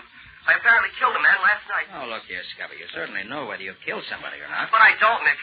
What makes you think you have? It says so in the papers. What papers? The Chicago papers. Oh, please, Nick, will you come out here right away? I've got to have help and in a hurry. All right, Scubby. Patsy and I'll leave at once. Where are you staying? In a little hotel on the edge of town called Paradise Mansion. I haven't dared to stir out of here since I read about the murder. Okay, Scubby, sit tight. We'll be there as soon as the plane can get us there.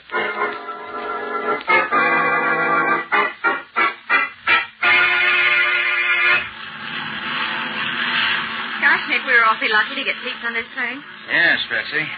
Well, now that we're safely on our way, let's take a look at these Chicago papers I bought. See what they have to say about our friend Scubby. Okay. Look, Nick, on the front page. Murderer of nightclub patron sought. Yeah. And here's a snapshot of the killer taken at the nightclub. Wonder how they happened to get that. It does look kind of like Scubby, doesn't it? Yes, could be. And look at these fingerprints. They're certainly Scubby's. I'd know them anywhere. That's certainly Scubby's cigarette lighter. It's the one I gave him last Christmas. So I see. It says here, a cold-blooded killing reminiscent of the gang wars of years ago. Oh, Nick, do you think that Scubby Oh, I wouldn't believe it if he admitted that Scubby couldn't kill anybody.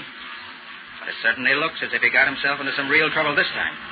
And what's he doing in Chicago?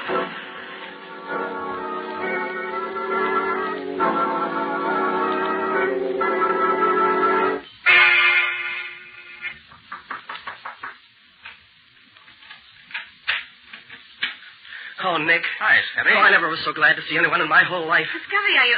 Come in quick. Let me get this door closed. Jittery, huh? Yeah. Well, I'm glad to see you're still out of jail. Oh, Nick, don't joke about it. I'm just about crazy. Look, I'm in a jam. Well, suppose you sit down and tell us just what happened. And begin at the beginning. Don't leave out anything. All right. Well, it's quite a story and pretty unbelievable, but I'll try to tell it the best I can. As you know, I started for Philadelphia, and I was sitting in the airport waiting room, waiting for my plane to be announced, when somebody stumbled over my feet. I looked up expecting him to say, excuse me, and then I heard a funny, shrill little voice say, Stupid! Why don't you keep your feet where they belong? Huh? Oh, why don't you look where you're going? You're too stupid to be allowed out in public. Yeah, well, nobody asked you for your opinion. If you don't like my feet, just keep away from them. Trying to insult me, are you? You're not even fit to speak to me, you stupid idiot. Look here, Bud. That's 3 times you've used that word stupid about me. The 4th time might get you a skin nose. Come on your way. You are attempting to divert my senses from the concentration of inner thoughts to the grosser contemplations of the external world. Come again? But you are as clumsy as a cow at doing it. Look, fella, if you've got somewhere to go, just go ahead. Your room is better than your company. You are being sarcastic. That is because you do not know who I am. All right, I'll bite. Who are you? You tell me and see if I care. It is useless to tell you. That thing you think is your mind is a rusted, worthless tool. A sponge too dried out to soak up anything. Oh, dumb, you mean? Exactly. Do you really want to know who I am? Quite frankly, I don't give a tinker's damn. I am Chi-Chi, the omnipotent. In the central council of the farthest inward, I am the most completely self-equipped. Brother, you don't make sense. I am the mystic. In the whole council, I am the most honored. There has been, in 20 generations, no other great enough to be the mystic. But I am he. Okay. Well, now that we've settled that, how's about some peace and quiet? You have offended me grievously. I do not let such offenses go unpunished. I shall sit here beside you and decide what your punishment is going to be. I shall say no more until I have decided. Okay. Well, happy thoughts, my mystical little pal. So he sat down beside me and didn't say another word. He was a funny, weaseled-up little man, and he amused me rather than worried me, so I forgot all about him. Did he take the same plane you did? Oh, don't get ahead of me, Patsy. I was tired from working all night and then the night before, and I guess I must have dozed off. The next thing I knew, somebody was shaking me by the shoulder. Come on, Palsy, snap out of it. This is as far as this cab goes. Hey, wake up, Palsy. This is where you get off. Huh? Oh, sure. Sure, I'm awake. Come on, Palsy. This is your hotel. Must have been some night you had last night, huh, Palsy? Oh, stop calling me Palsy. Sure. Whatever you say, pal. What the deuce is the matter with me? Why does my head feel so foggy? What? Hey, where am I? Where's the plane? Look, Palsy, I don't know who you're kidding, but this is where you live. Are you getting out or you going to stay in a cab? Well, where's my baggage? You're a great little kidder, Palsy. Now, come on. Get out. You better get some sleep. There's nothing like it for a hangover. Oh, all right. Oh, hey, you better give me a hand to get out of here. Okay, Palsy. Here you go. All right. There you are. Oh, what does the meter say? Same as always, Palsy. 50 cents. Yeah? Well, here's 6 bits. Keep the change. Hey, look, Palsy, you generally give me $5 for hauling you. I'll give you a knot on the head if you don't stop ribbing me. Okay, Palsy. Yeah, now you sound more like yourself. See you later. And he drove off, leaving me standing in front of the crummiest-looking hotel I ever hoped to stop at. You mean you have no notion of how you got there? No, not the faintest. No, but, Scubby, you just... Oh, hold everything. Wait till I finish the story. Well, as I was apparently expected to go in the hotel, I did. As I approached the desk, the room clerk, a sad sack with a sourpuss, tossed me a key. There you are, Mr. Gerson. I picked up the key and started to ask the clerk a lot of questions. But my head was so dizzy that I couldn't think straight. So I went up to room 714, which was the number on the key. What was it like, Scubby? Oh, cheap and flashy. And it reeked of cheap perfume. I found some letter paper on the writing desk, and the letterhead said, Hotel Prince Royal, Chicago. Then I at least knew where I was. My head was aching so that I stumbled into the bathroom to bathe it. I got one look at myself in the mirror, and it almost finished me. How do you mean, Scubby? Well, it wasn't me I saw in the mirror. But that's ridiculous. How could it be anyone else? Well, that's what I wanted to know. What I saw was a typical cheap, pasty-faced gangster with red hair. But your hair isn't red. Well, it was then. And then I discovered that I was wearing a zoot suit. What a sight you must have been. Well, it didn't amuse me, Nick. By this time, I was scared sick. My head was so dizzy, I couldn't think straight. I thought maybe I was still having some kind of nightmare. So I picked up the house phone, and when the operator answered, I asked her, what day is this? It's Friday, Mr. Gerson. Friday, March 24th? Of course, Mr. Gerson. Then it was yesterday that I left New York. What's that, Mr. Gerson? Oh, nothing. That's all, thanks. Oh, Palsy. Huh? I just heard from the hospital. You just broke Betty's arm, that's all. What? Oh, when was that? Well, last night, you remember. But don't worry, Betty's a good kid. She won't say nothing to the cops. Oh. Oh, yeah, thanks. Bye. And then I hung up the phone. Oh, it was getting worse and worse. I went back into the bathroom for another look at my new face. And then the room door opened, and I heard someone come in. You here, Palsy? Huh? Oh, hello. Hi, Palsy. What's cooking, Snuggins? Give me a match. Thanks, Hank. Would you mind telling me who you are? That's a new one on Dolly, Palsy. What's the rib? Oh, I just want to find out who you are. I'm Dolly, the spare rib, the girlfriend. You're my girlfriend? Say, Palsy, you're talking awful funny. What goes? Is this some new kind of a brush-off? Oh, no, you misunderstand me. Say, if you're trying to give me the air... No. No, it's still love. Dove. Well, that's more like it. For a minute, you had me guessing. See, by the way, Palsy, where was you last night? We had a date gate. Why'd you stand me up? Huh? Did I? I don't like that, Rat. You better explain and make it good. Well, I had business. Oh, I get it. You did a job you want me to cover for you. Okay, where do I say we went last night, you and me? Oh, well, I think that we'd better say that... I'll get that. There's something going on around here I ain't in on. Hello. Okay, thanks. What was it? She says there's 4 guys named Spike, Steve, Brainy, and Lucky coming up to see you. I got a blow. Them guys give me the chills, honey. They're real killers, and they ain't fussy who they kill. Be seeing you. I fly. Goodbye. Gosh, Gubby, what happened then? Were these 4 gentlemen up to expectations? Oh, they were gangsters, all right. They came sliding into the room as if they were afraid of me. Well, I already discovered I was supposed to be a guy named Palsy Gerson, a mug who broke girls' arms when I wanted to, and I was a no-good who gave $5 tips to taxi drivers, and I was a crook who had his girlfriend cover up for him when he did a job, and now I seem to be buddies with this gang of hoodlums. Oh, one of them, a guy with a squint eye, did all the talking. Hi, Palsy. Look, you guys, look me over carefully. Am I Palsy Gerson? What's the matter, Palsy? Bad hangover? Oh, let it go. What's cooking? Look, Palsy, we're clean. There's not a rod on any of us. We come here for a peace talk. Yeah? Yeah. We've been pals working together for a long time now.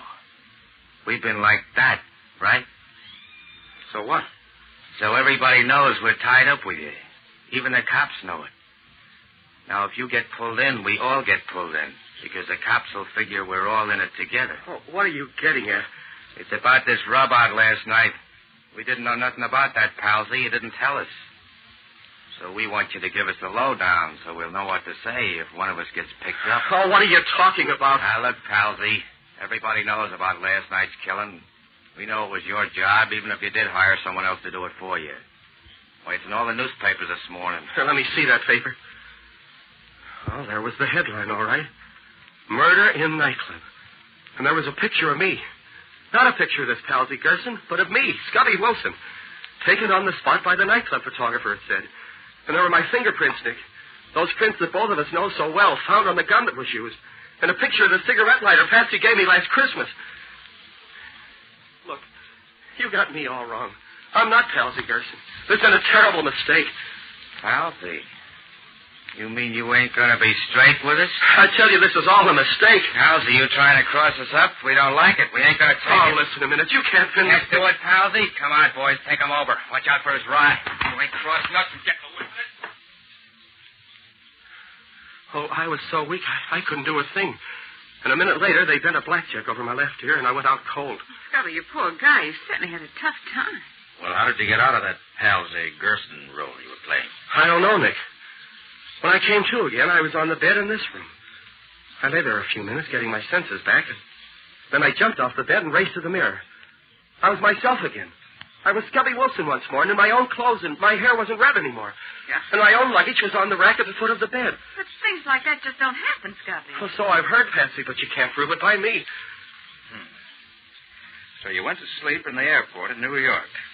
When you woke up, your mind was in the body of a local crook named Palsy Gerson. And some of Gerson's pals knocked you over the head. And when you woke up again, you were back in your own body in this hotel. Yeah, that's right. And while you were using Gerson's body, somebody was using your body to kill that guy in the nightclub. Yeah. You know, I know it sounds insane, Nick, but that's the way I see it from here. And unless something happens, I'm slated for the electric chair. Oh, gosh, Nick, we can't let anything happen to Scubby. Don't worry, Patsy, we won't. Now, first we'll dye Scubby's hair, make him up so that he won't be too easily recognized in case the police are looking for him. Then I'll have the police pick up this Palsy Gerson, his girlfriend Dolly, and his 4 thugs, if they really exist. And somehow I think they do. I want to see what the body Scubby was using has to say for itself.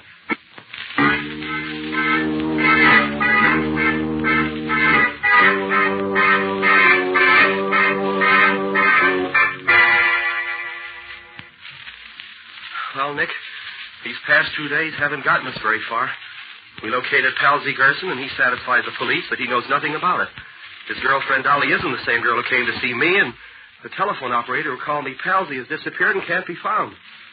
All of which adds up to a large round zero. You're wrong, Scubby. It all adds up to proof that you were part of a well-laid plan. But why, Nick? Why? Look, Scubby, if the police discover that you're the one who apparently killed the man in the nightclub, they'll arrest you. And I, even with my reputation for being on the right side of the law, will be arrested with you as an accessory after the fact. Police couldn't do anything else. All of which would be an excellent way for somebody to commit a murder, and at the same time get someone he didn't like jailed for the said killing. Scubby, I think I'm the one they're after. And they used you to get me. But how are we going to stop them, Nick? There's no proof that I did that murder. And we can't prove that I didn't do it. That's what I'm trying to do now, Scubby. Get that proof before the police catch up with us. So far, I haven't had... Oh, Nancy, see who that is, will you? Sure, Nick. Hold everything. Hold everything. We We have warrants for the arrest of Scubby Wilson and Nick Carter in connection with the murder of John Walters.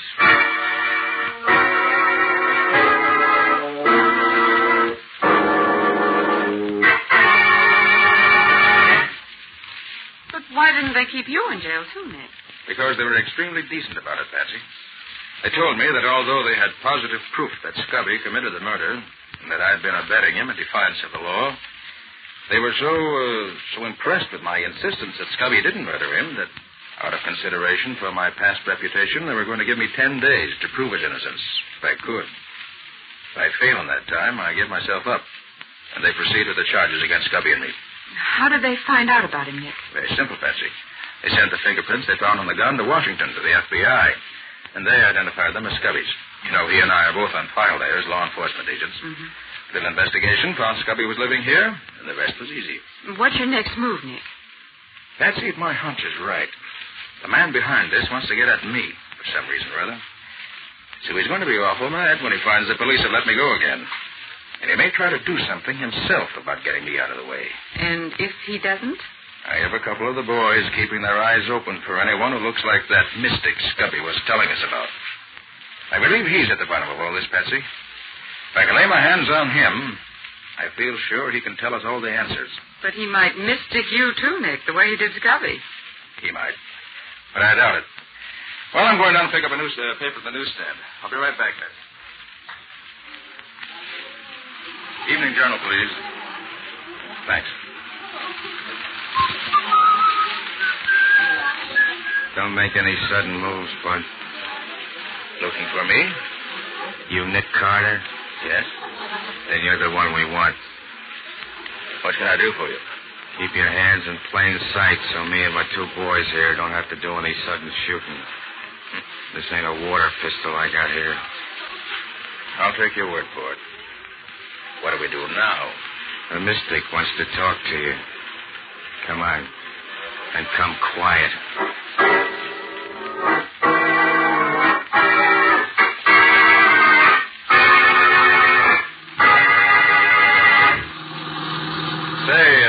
Friend, any idea why the mystic wants to talk to me?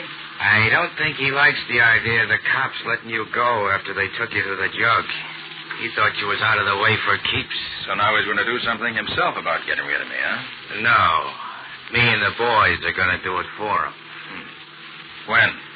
Now. As soon as we get down to the pier. Oh.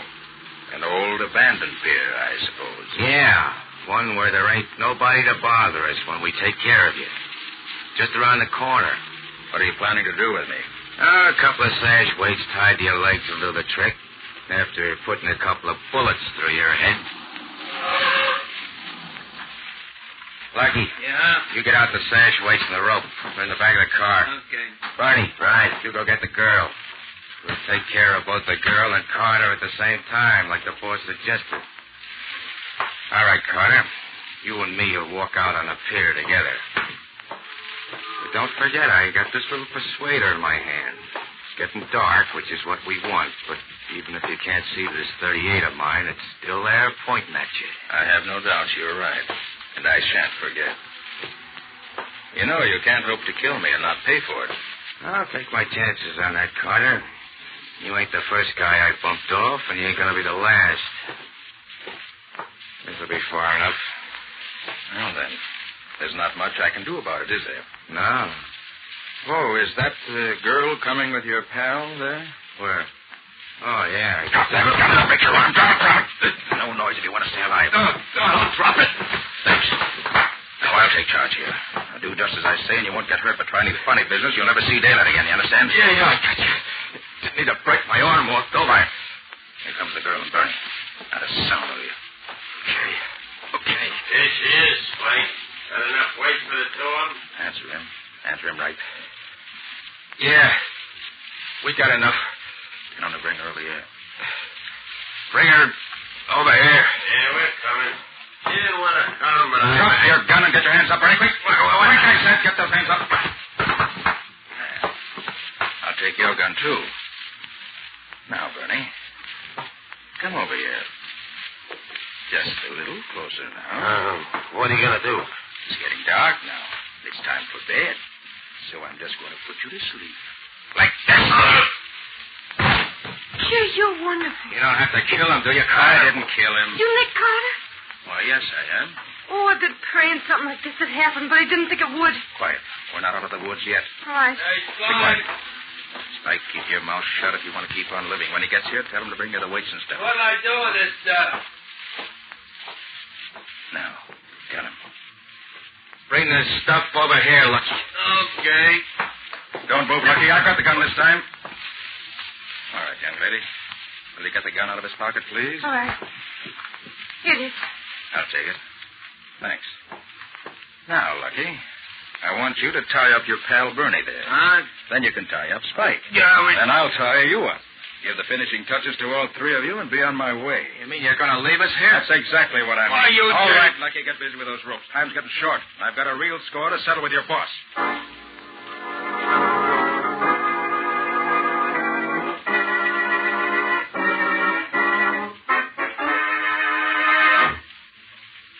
Gee, Mr. Carter, you're wonderful. You sure these lugs ain't going to get out of these ropes? I'm sure. I've had lots of practice in this sort of thing.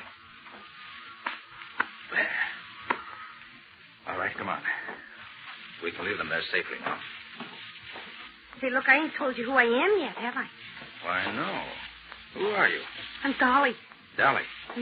You're not Gerson's friend. No, I'm the other one. The one the mystic hired to visit your friend in the hotel. So that's who you are. Sure. How much do you know about this racket? Well, I didn't know nothing about it then, but since they snatched me and kept me locked up in their hideout, I learned a lot from listening to them talk. Let's stop here a minute. What's this all about, Dolly? If that's your name. Now, my real name's Ann. Did your friend really think he was Palsy, Gerson?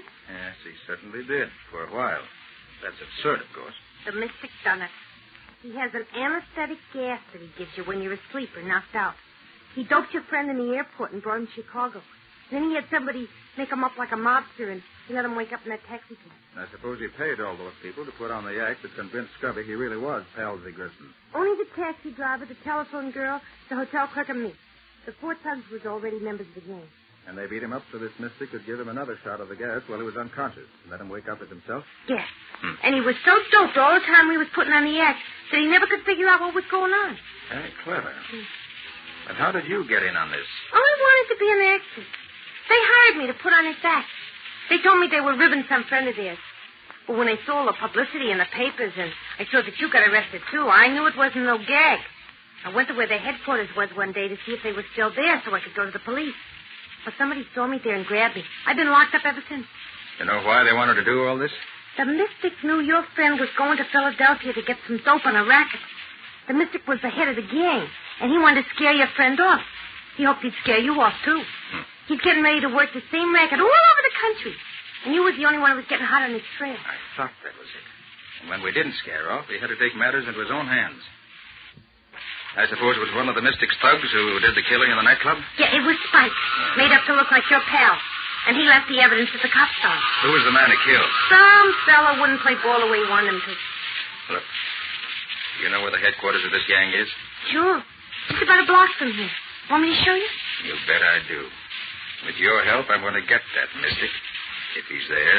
Come on. It's over this way.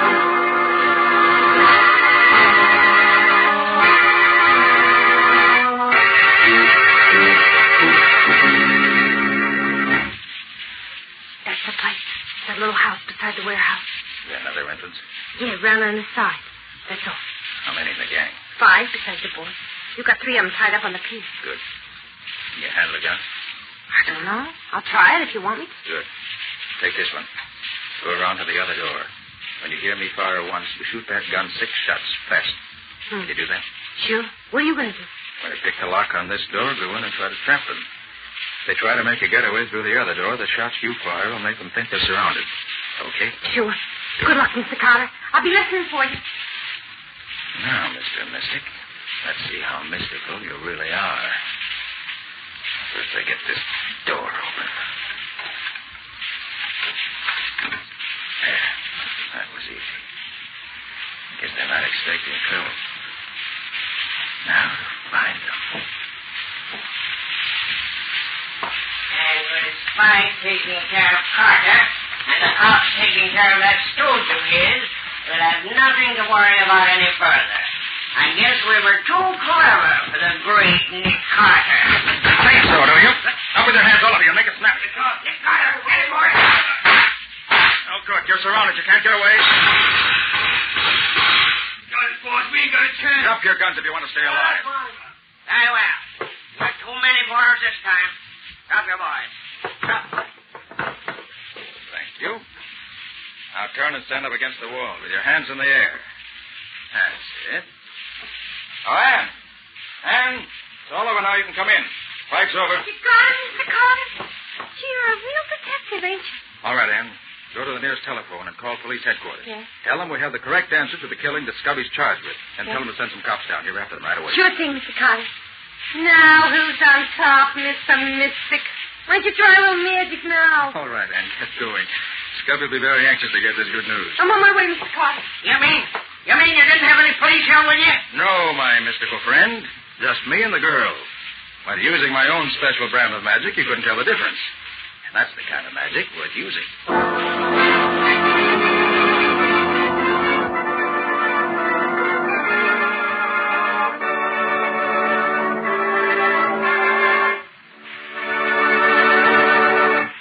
This has been another of the strange adventures of Nick Carter, Master Detective, which are brought to you regularly each week at the same time by WOR Mutual. Well, Nick, I'd like to hear a few of the high spots from next week's story. Okay. Next week's story started with a cat. But not a common, ordinary cat. This one was a lemon-yellow Persian cat with a pedigree. The chase started when I tried to find the said pedigreed Persian puss, which had been stolen from its rightful and very ultra owner. But before long, I found I was involved in theft, kidnapping, murder, and other varieties of law-breaking. Which included being hit over the head and being shot at in the dark. Not exactly an amusing case. No, Patsy, it was a deadly serious case before it was finished. I call it A Cat Brings Death. Or The Mystery of the Missing Persian. And that's all for now. So long. So long, everybody. And so long to you both, Nick and Patsy. In the strange adventure you have just heard, Nick Carter was impersonated by Lon Clark, Patsy by Helen Schultz, Scubby by John Kane. Original music was played by Lou White. The entire production was written and directed by Jock McGregor.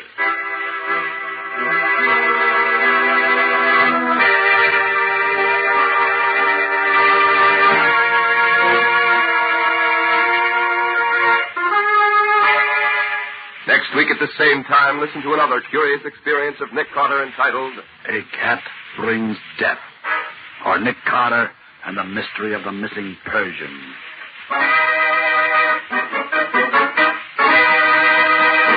This story is a copyrighted feature of Street and Smith Publications, Incorporated. The Return of Nick Carter is produced in the studios of WOR and is broadcast over most of these stations every Saturday evening at 10:15 Eastern War Time. This is Mutual.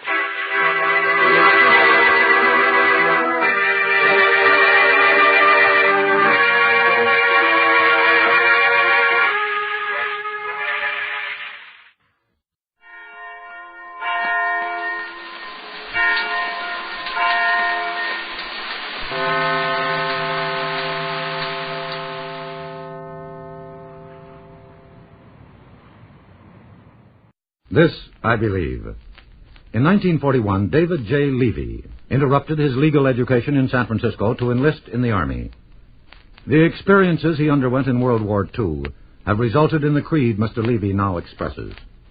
I have had occasion to test my beliefs, not only in everyday affairs, but during the 3.5 years I was a prisoner of war of the Japanese after surviving the death march of Bataan. I observed that by trying to tolerate my plight, although not being satisfied, I was able to endure the hardships by remaining level-headed at times when it would have been easier to give vent to feelings. I was able to retain this head. An all-around education, though limited at the time, was essential for survival under extremes and proved itself under the most severe tests of physical hardships and imprisonment. Optimism was the spiritual tonic that acted as a panacea to the will and spirit when the evidence at hand said there was no use in carrying on. Loyalty has proven itself to me as to all when the results are added and I see that my country, ideals, and team have come out on top. Applying lessons I learned during this period to my everyday life, I have found that I can more easily be content by being satisfied with my station at the present. But at the same time, I will not allow my sense of contentment to dampen my ambition and energy, as I must progress so that I will be content with my future position. I have found that in my actions, dealings, and daily habits, I should use a gauge of evenness and level-headedness in the sense that no extreme should be approached, neither in abstinence nor overindulgence. I have found that while avoiding a fixed extreme, I should still sample all of life's acceptable experiences and be aware of all things within the compass of the average intelligence.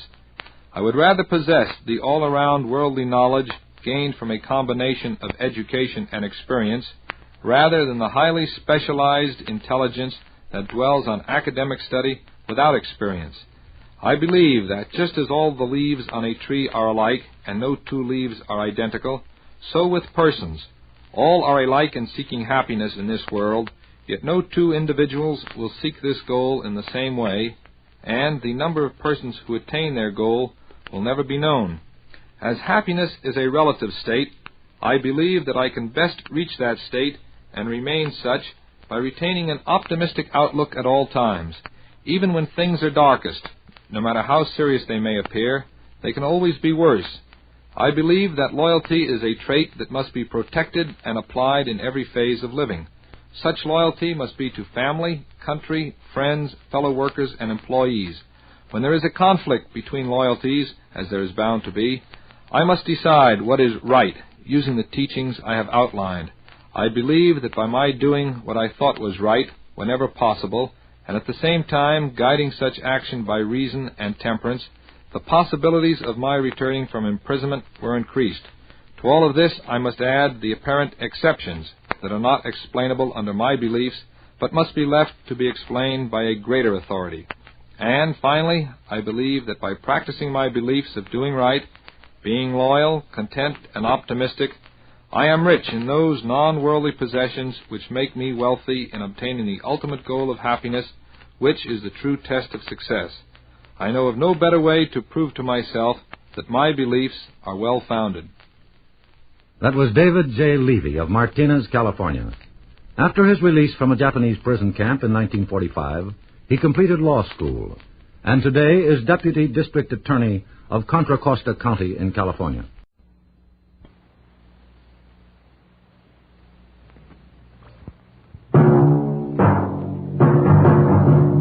Night beat.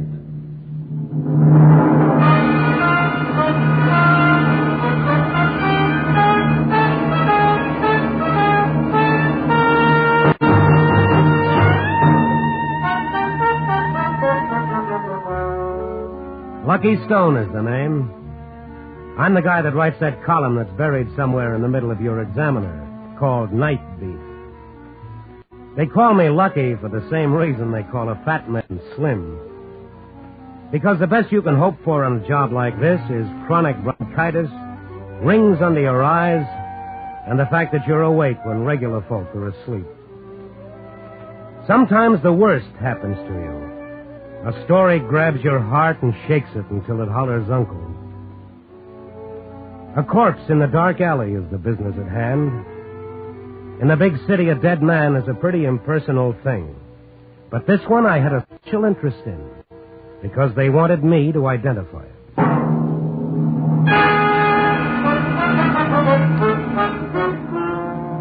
Night Beat stars Frank Lovejoy as Lucky Stone.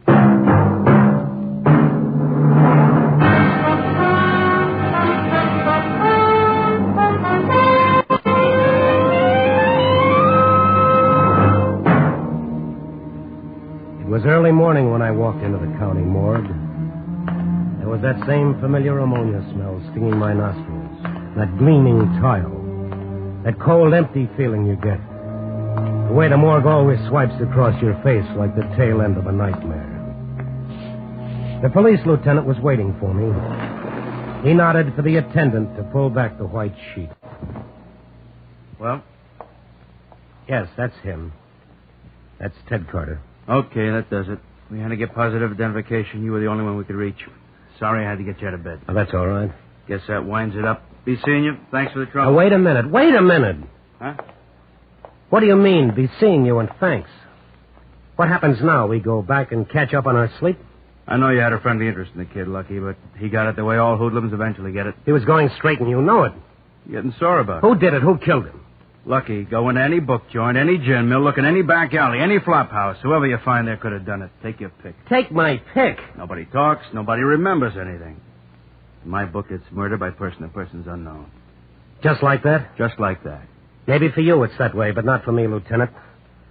I've known that guy since we were kids. I was lucky and he wasn't. I talked him into going straight and now he's dead for it. It's crazy to think that way, Lucky. Okay, it's crazy. Somebody didn't like the idea of his going straight. And if I don't find out who it is, I'm going to start having some lousy dreams, Lieutenant. And I'm a guy that likes to sleep sound.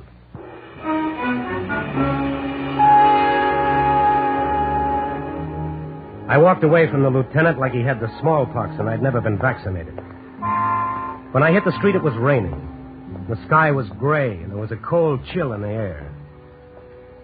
I waited for a cab thinking that the first time I hated this city, I hated it because somewhere in that rain was Ted's killer. What was he doing now? Sleeping? Having his morning coffee? Waiting for the first editions to come out and see how well he'd done? You'd have to look hard to find anything about Ted. Page 6, ex-hoodlum found shot, period. When you're an ex-anything, that's a nice way of saying you're dead, brother, lie down. When a cab showed up, I went over to see Ted's girl, Joan. As soon as she opened the door, I knew she'd found out. Her face looked pinched and pale, and her eyes were red like she'd squeezed out the last tear. Lucky, why did it have to happen like that? I'm sorry, Joan. You didn't go down to... No, I couldn't. I understand. Who do you think did it? I don't know. He told me he was all through with the racket. Well, what was he doing? Who'd he been mixed up with? He never told me anything. I never asked him. I believed him when he told me he was going straight. I'm going to find out who killed him, Joan. Look, Lucky, you and Ted lived in different worlds. He wouldn't want you to get hurt because of him. This is for the police, Lucky. I'm sorry, the police aren't interested. Then why should you... Because he followed my advice and now he's dead. Now, who was the last guy he worked for, Joan? Who got sore when Ted decided to go straight? I don't know, Lucky. I don't know.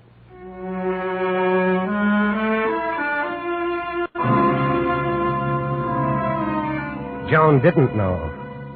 I went around to the old haunts, his former friends. They didn't know. The district attorney didn't know. The cops didn't know.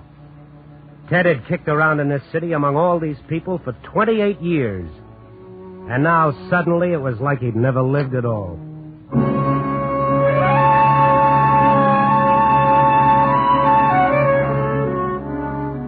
Then I remembered a little item from his old life. A little item with baby blue eyes and red hair. Laverne Clare.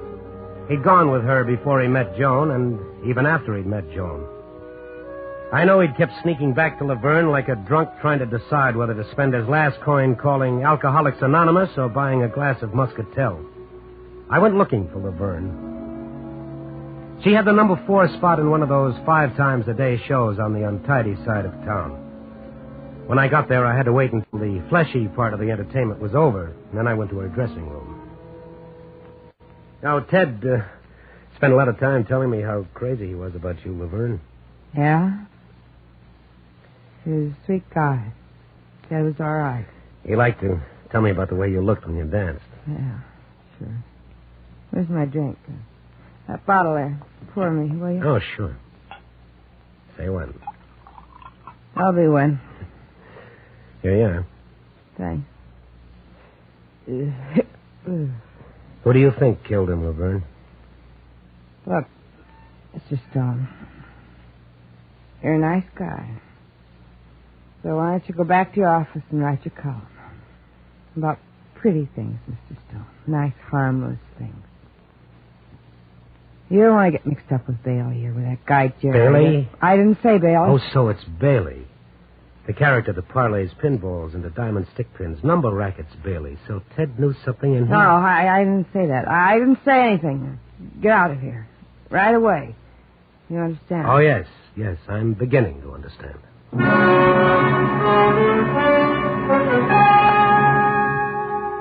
So I had myself a lead, George Bailey.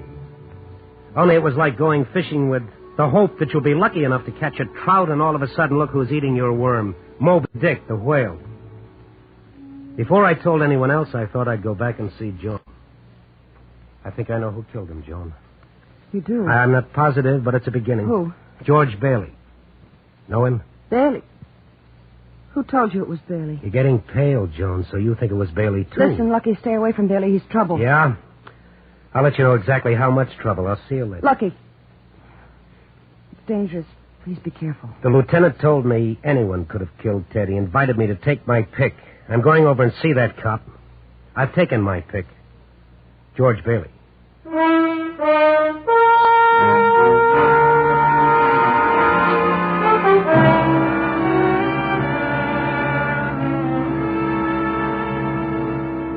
Lucky, you surprised me.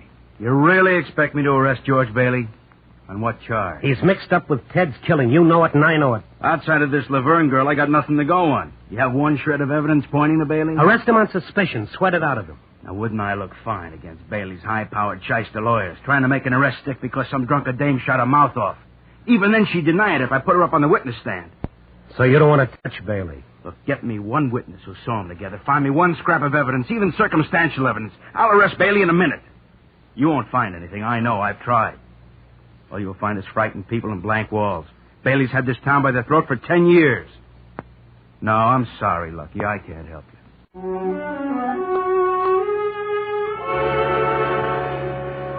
But I couldn't stop. I was like a snowball somebody started rolling down a hill. I didn't know where I was going or what would happen when I got there, but I had to keep rolling. They've got a name for that. It's called a guilt complex, and I had it in Technicolor. Ted was dead because he'd believed in me. I couldn't forget that any more than I could forget my name. Then I remembered my column. Sure, why not? The little poems to the first robin, the jokes about the smog, the stories of the happy winos that have to move over. I was going to work on Bailey in the only way I knew, and keep my fingers crossed that something would happen. What big-shot racketeer sends for his aspirin every time someone mentions the back-alley murder of Ted Carter? When is the district attorney going to get wise and change the address of Mr. B from a downtown penthouse to an upstate death house?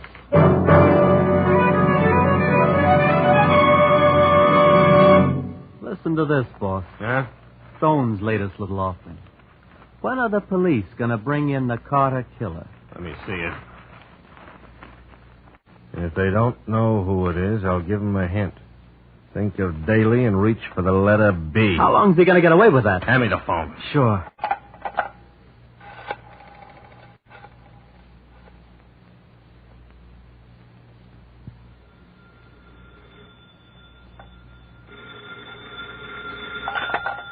Hello? I want Lucky Stone. You got him. I'll say it only once, Mr. Stone. Hmm? I don't like this kind of publicity. Oh, you must be Bailey. I'm asking you to lay off. Real polite like, huh? That's right. Real polite. What's the good word, Mr. Stone? The good word, I got a whole sack full. You get a copy of the Examiner first thing tomorrow, and you'll see him right under my byline. Now, listen, Stone. It'll be something like this. One of the local gendarmes going to knock on Mr. Bailey's door with a warrant for his arrest. Okay, he doesn't want a preview, so let him pay 7 cents.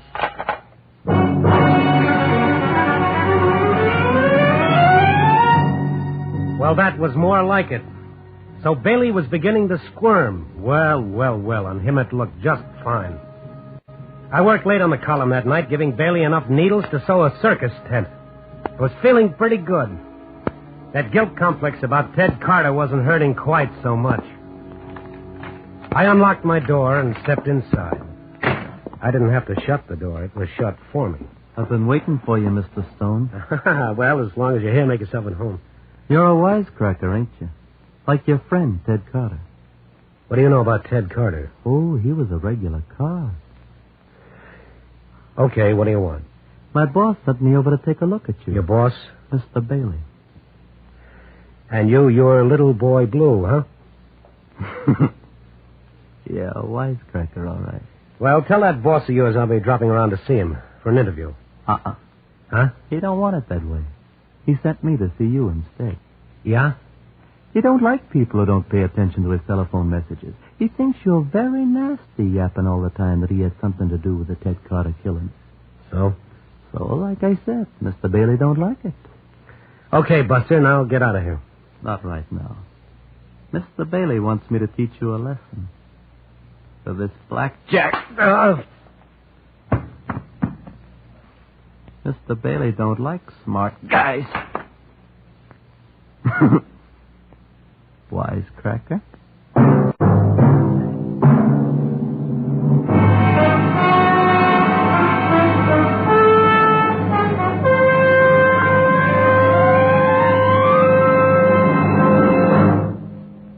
Night Beat stars Frank Lovejoy as Lucky Stone.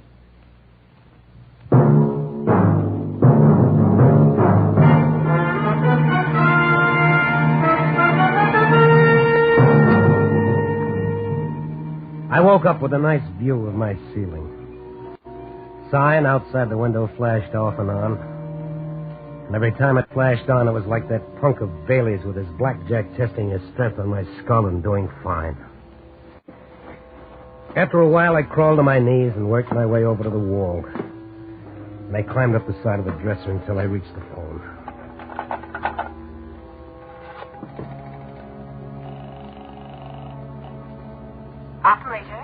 Operator, get me the police. No, never mind. Skip it. All of a sudden, I didn't want the police in on this. I wanted this to be a private party. All of a sudden, I wanted to feel a gun in my hands.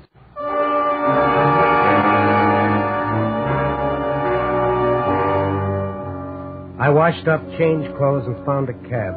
It was 11:15 when I reached Joan's apartment. I had to knock a long time before she came to the door. She was rubbing the sleep out of her eyes. Lucky? Oh, come on in. Thanks, honey. What happened to you? Surprise party by the same people who surprised Ted. Wait, I'll get some bandages. No, that's not why I came. No? When Ted quit the rackets, what did he do with his gun? He asked me to keep it. He said then I'd know he was on the up and up. Why? I want Ted's gun. What are you going to do with it? Never mind. Just get me the gun. No, Lucky. You'll only get the gun. It's in the bottom drawer of the dresser. I'll get it.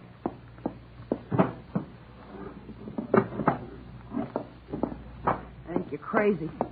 Here. Thank you. Where are you going? Wentworth Towers. Bailey has an office there. Lucky you are crazy. You're walking right into a trap. They'll kill you like they killed Ted. Well, if I don't go, Jerry will be coming around again. You see, the way it's no good. At least this way I say when. Wish me luck. Luck? Oh, you fool, you poor fool. You'll end up like Ted with 5 bullet holes in your back.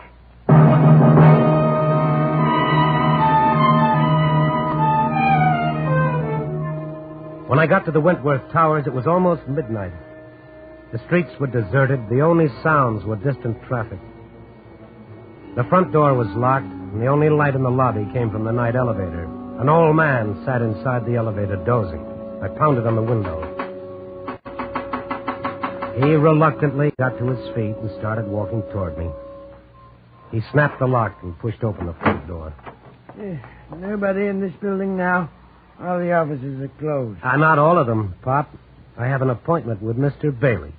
You have? Yeah. Okay, I'll take you in. 24th floor. Come on.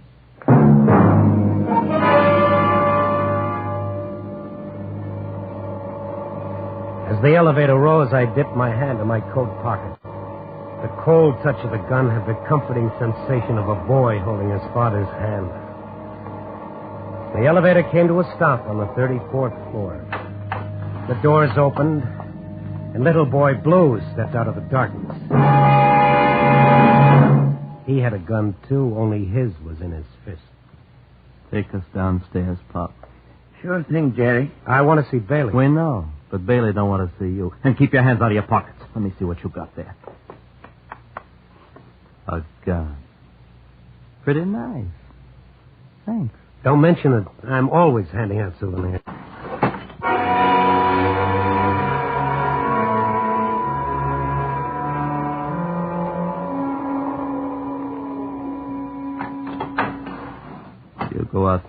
and open the street door.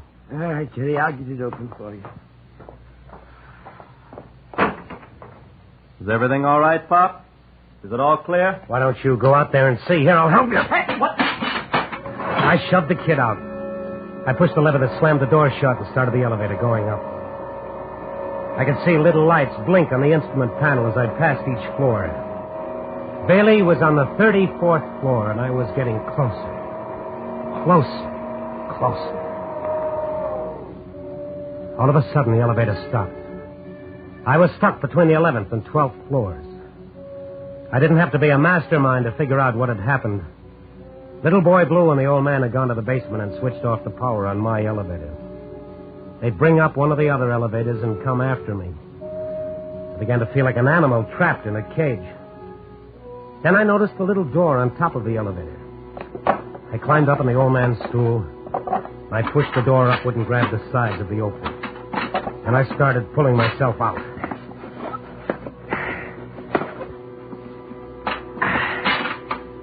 And now I was standing on top of the elevator, hanging onto a greasy cable that ran down from the roof of the building.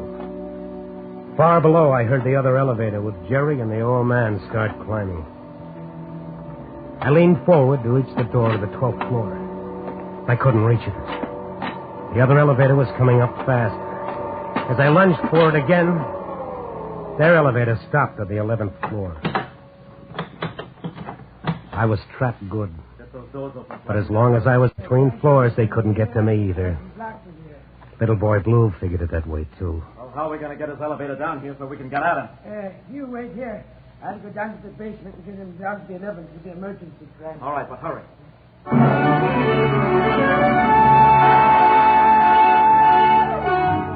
It was turning into a big evening. In a couple of minutes, I could feel my elevator inching down toward the 11th floor and me going right along with it, perched on the roof.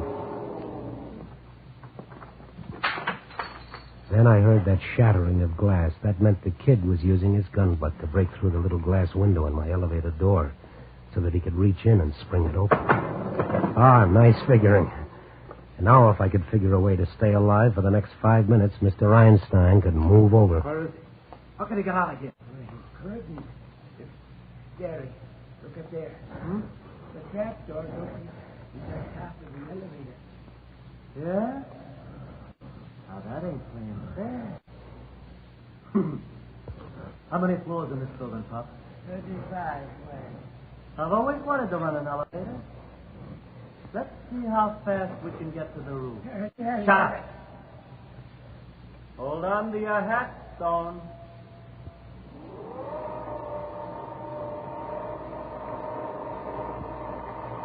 We were rising a mile a minute. All I could do was sprawl down and watch the roof of that building coming at me. Faster and faster. The top pulley singing around and around, louder and louder. The roof was rushing to meet me like we were lovers from way back. Faster and faster, almost to the top. Almost.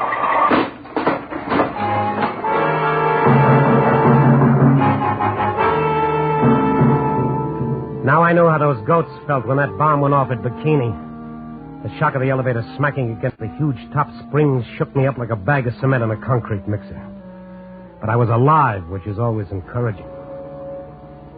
Jerry stopped off on the 35th floor. Pop started taking the elevator down very slowly, and I was still sprawled out on the top of it, trying to get the cobwebs out of my brain. All right, Pop. You must be the original Indian rubber man, Stone. You'd make a fortune in the circus. Oh, it's nothing at all. I owe it all to the heavy underwear. Come on, climb out here. Well, how can I refuse such a nice invitation? Especially when you're holding a gun. Come on, back up, Pop. Elevator?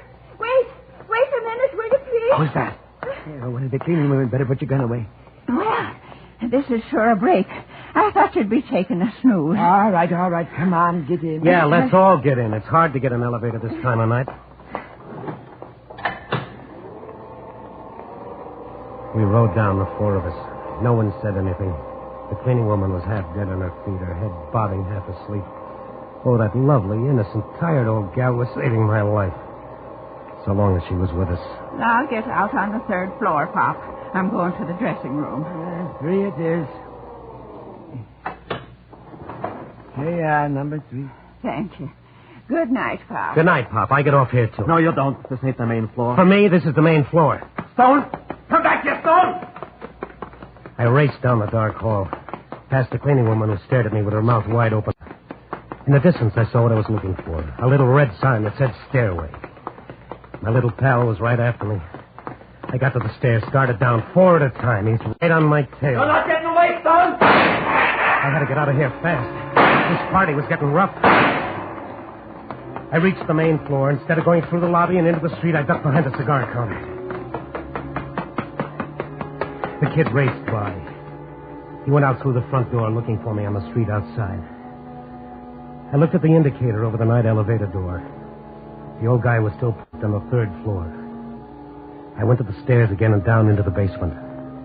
I needed an elevator, and there were several parked there for the night. I commandeered one. I was getting to be a regular genius with these elevators. Well, this was going to be the end of the little game. I was finally on my way up to Bailey.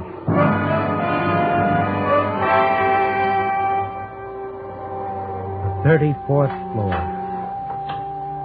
The building tapered off up here. Around the small square hallway were 6 office doors, barely visible in the pale moonlight. Bailey was behind one of those doors. I tried the first door. Nothing.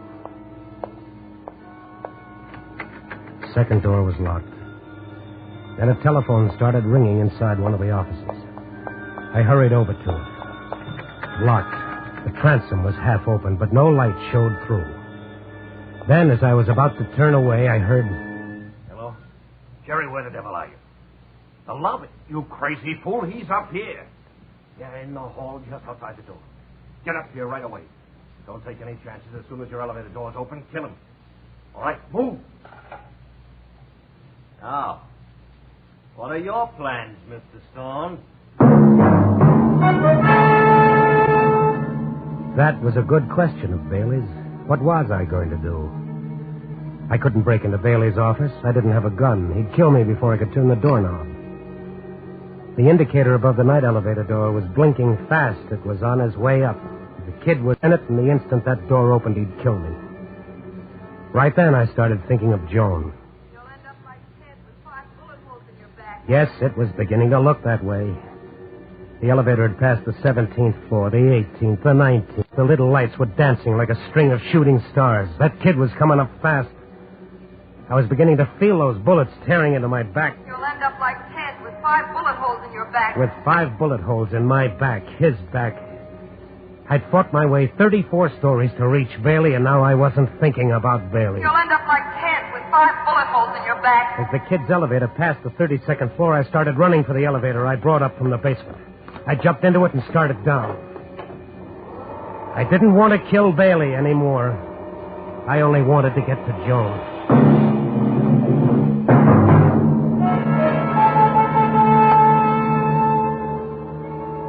Joan was waiting for me when I got to her apartment.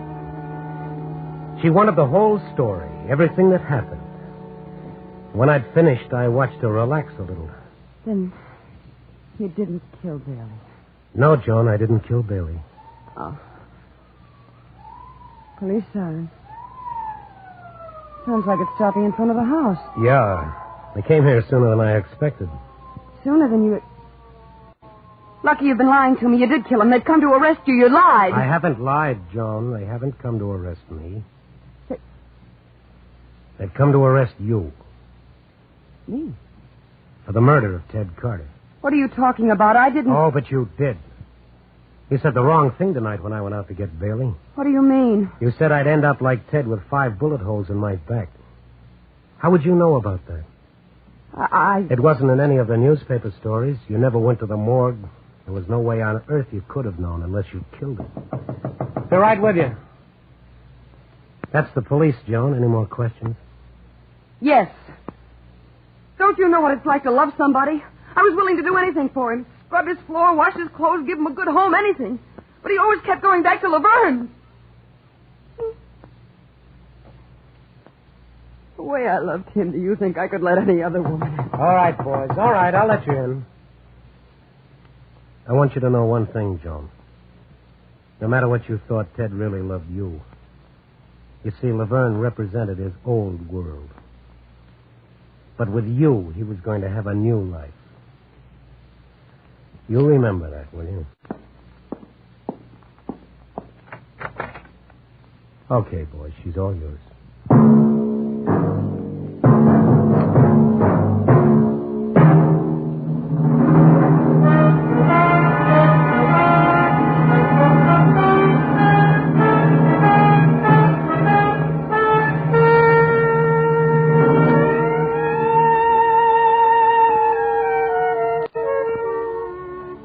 Yeah, that's the story of Ted Carter, murdered in the name of love.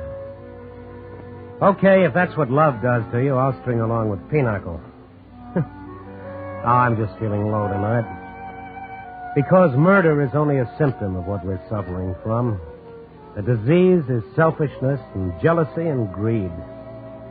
Too many of us have decided that the golden rule may have been all right for Grandpa, but nowadays the fashionable thing is dog eat dog. But then I think, how can that be?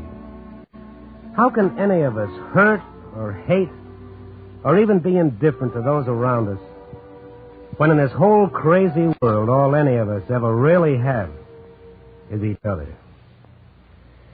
Well, that does it for tonight. I called Bailey, and I told him I'd made a mistake, but then he'd made him too, so it was a Mexican standoff. It's a nice job. You finish up, you yell for the copy boy, you grab for a second-hand sandwich and a tired cup of coffee, and then you start all over again. Because tomorrow you've got another night beat. You don't know where the story's coming from or where it's going to take you. But you know it's somewhere out there in the dark waiting for you. I'll tell you all about it next week. Copy, boy.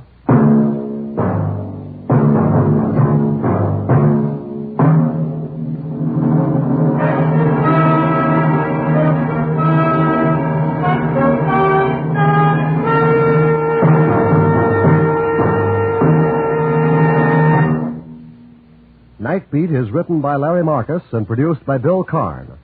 Music is composed and conducted by Frank Worth. Frank Lovejoy can currently be seen in the Motion Picture Academy nomination Home of the Brave and the Universal International production of South Sea Sinner, and is featured in the forthcoming Warner Brothers production The Rock Bottom. This is NBC, the national broadcasting company.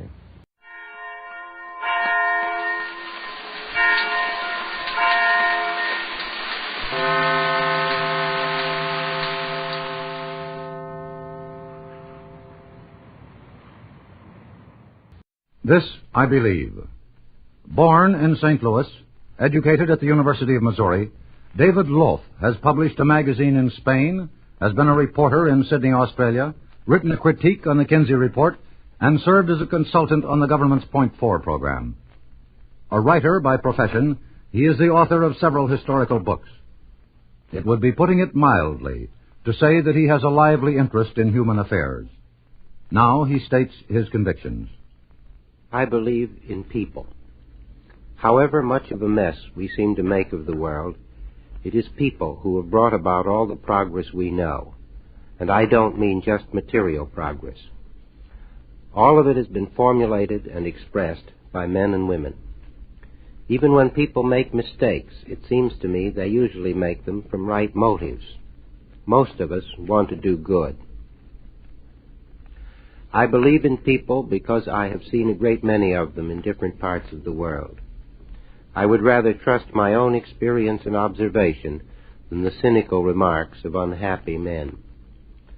My belief not only has given me a happy life, but has made possible any really useful work I have done. Of course, I like people, too. As a newspaper man for 20 years in this country, Europe, and Australia, I met all kinds of men and women and saw them under both favorable and adverse conditions. As a biographer, I learned that the people of other days were not much different than we are today. The lesson of history, both the history of the past and the history we are making now, is that the people's instincts are almost always right. You can trust them. Their information may be wrong, and their thinking muddled, but their feelings are sound, and progress stems from this fact. I lived in Spain at the time of the overthrow of the monarchy in 1931, and first heard of the establishment of a new republic when our cook came from the market, breathless with the news. Her very first comment, expressing what was uppermost in her mind, was given with an almost exalted look. "Senor," she said, "now our children will learn to read and write." It was a wonderful thing to see people animated by these ideals carrying out a bloodless revolution. I remember a dance at which the lights were turned out during the playing of the new Republican anthem, because, as one Republican leader told me, this is a social affair, and we don't want to see who won't stand up. That the counter-revolution was cruel and bitter does not change the fact that the people themselves in those years of progress were gentle and tolerant. I know nothing that proves the spirit of divinity in human beings more than the press's preoccupation with evil.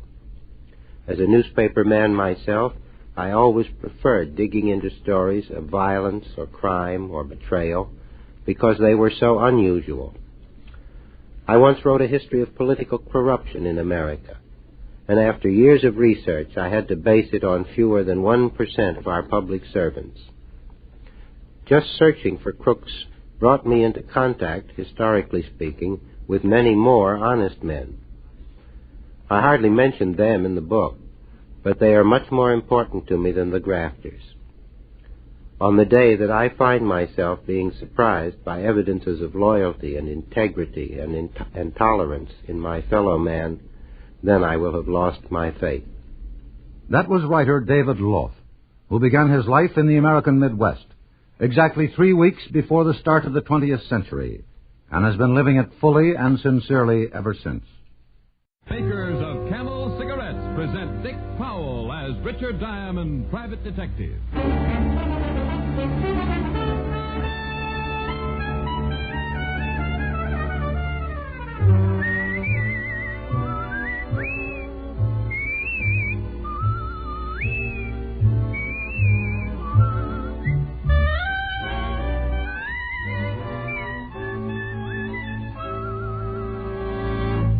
Here's a question that was asked of 113,597 doctors in a nationwide survey a few years ago.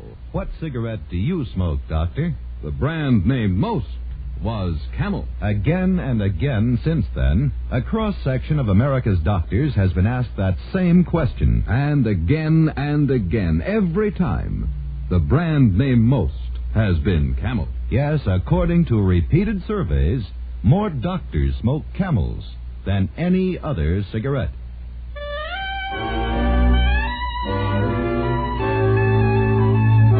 Now we bring you another transcribed adventure with Richard Diamond, Private Detective, starring Dick Powell.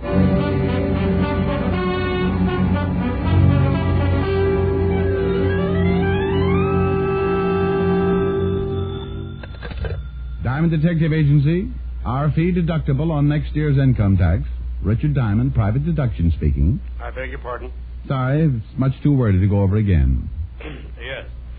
Mr. Diamond, this is Fred Lane speaking. You once did a job for a friend of mine. Well, if your friend wants his money back, tell him I've already spent it. Oh, no, nothing like that.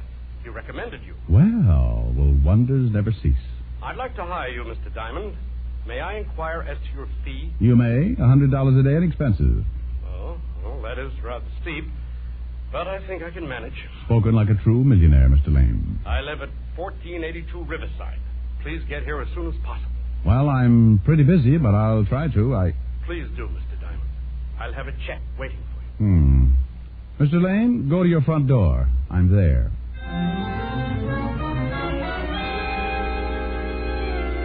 People who promise to have checks waiting are people for whom Diamond loves to work. I went downstairs, picked up my car, and drove to the address on Riverside.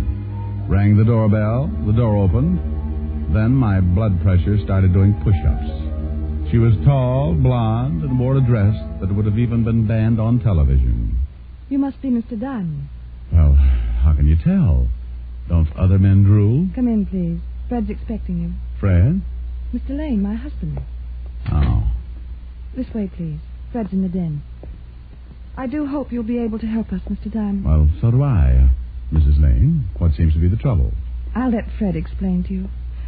This whole business has got me rather upset. It's in here. Fred? Yes? Mr. Diamond's here. Oh, good. Come in, Diamond. Come in. I'll be upstairs, Fred. Of course, dear. Sit down, Mr. Diamond. Thank you. Ah, you got here in a hurry. You're certainly true to your word, sir. I owe it all to my Boy Scout training. Well, here, as I promised, check. Oh, good, good. Now that we're both men of our word, let's make with some more words. Why do you want to hire me, Mr. Lane? It's about my wife, Mary. She's being blackmailed, Mr. Diamond. Oh, I see. It's been going on for a month now. Finally, last night she broke down and told me all about it. All about what, Mr. Lane? Why is she being blackmailed? She made a few mistakes before I met her. No reason to go into that now, but the blackmailer knows all about those mistakes. You speak as if you knew who the blackmailer was, Mr. Lane. I do. Perhaps I should clarify that a bit, however. I don't know the man personally, but Mary tells me he was a classmate of hers during her college years. Mm-hmm. She told me his name was Louis Dixon and that he was staying at the Brewster Hotel on 35th. I went there this morning to have it out with him. And? He checked out last night. Huh. Mr. Lane, I still don't see why you hired me. Now that your wife's told you about the blackmail, you could just report it to the police. Next time this Dixon guy calls, they'd nab him. I'm not interested in turning him over to the police, Mr. Diamond. I don't quite follow you. I'm only interested in seeing that he doesn't bother Mary anymore. When you locate Dixon, let me know. I intend to give him a thrashing he'll never forget. That's letting a blackmailer off pretty easy, Lane. Perhaps. But if we prosecute, well, publicity and all, I think Mary's gone through enough. Like I say, all I'm interested in seeing that he doesn't bother her anymore. Call me about 5 and let me know what progress you made. Good day, Mr. Diamond, and good luck. And that was that. Go find a blackmailer, Diamond, so your client can beat him up. Screwy? You bet. But the $100 check in my pocket made up for my own feelings on the case, and I set out to find one Louis Dixon blackmailer. Lane seemed to think Dixon would have a record, and if he was right, Lieutenant Walt Lemonson could give me a lead. It was almost noon when I parked in front of the 5th Precinct and walked into Walt's office. Wow. Oh, Ricky boy, pull up a chair. Just in time to watch me finish my lunch. Oh, you are so generous, Walter. No thanks. No thanks what? No thanks. I won't have a piece of your pie. What's wrong with this pie? My wife made it. That's what's wrong. You insinuating my wife's a bad cook? Of course not. She just bakes fattening pies. They're too doughy. How do you know it's too doughy before you taste it? You can tell by looking at it. That's ridiculous. Here, now let me cut this piece in two. There. Now try it. Oh, Walt. Go on, try it. Well. Yeah. Is it doughy? Not in the least. I guess that proves she... Wait a minute. Something wrong, Fatty? You've eaten my wife's pies at the house before. You never thought they were dough. Pour me some coffee, please, Lieutenant. You know, I should book you for swindling. What do you want down here, anyway? Oh, just a little peek at your files. Who is it you're looking for this time? A guy by the name of Louis Dixon. Ever hear of him? Dixon? Well, Ralph Dixon, a pickpocket. Herbie Dixon, a con man. Well, I can't place a Louis Dixon offhand. What's his racket? Blackmail lately. Oh, charming. Why haven't we been called in on the case? My client doesn't want publicity. Besides, he just wants to poke the guy in the snoot a few times and tell him he's been a bad boy. What? Yeah, that's right. Finish what's left of your pie while I go through the files. And, Walt. Yeah? Have your wife bake lemon meringue next time, huh? Oh.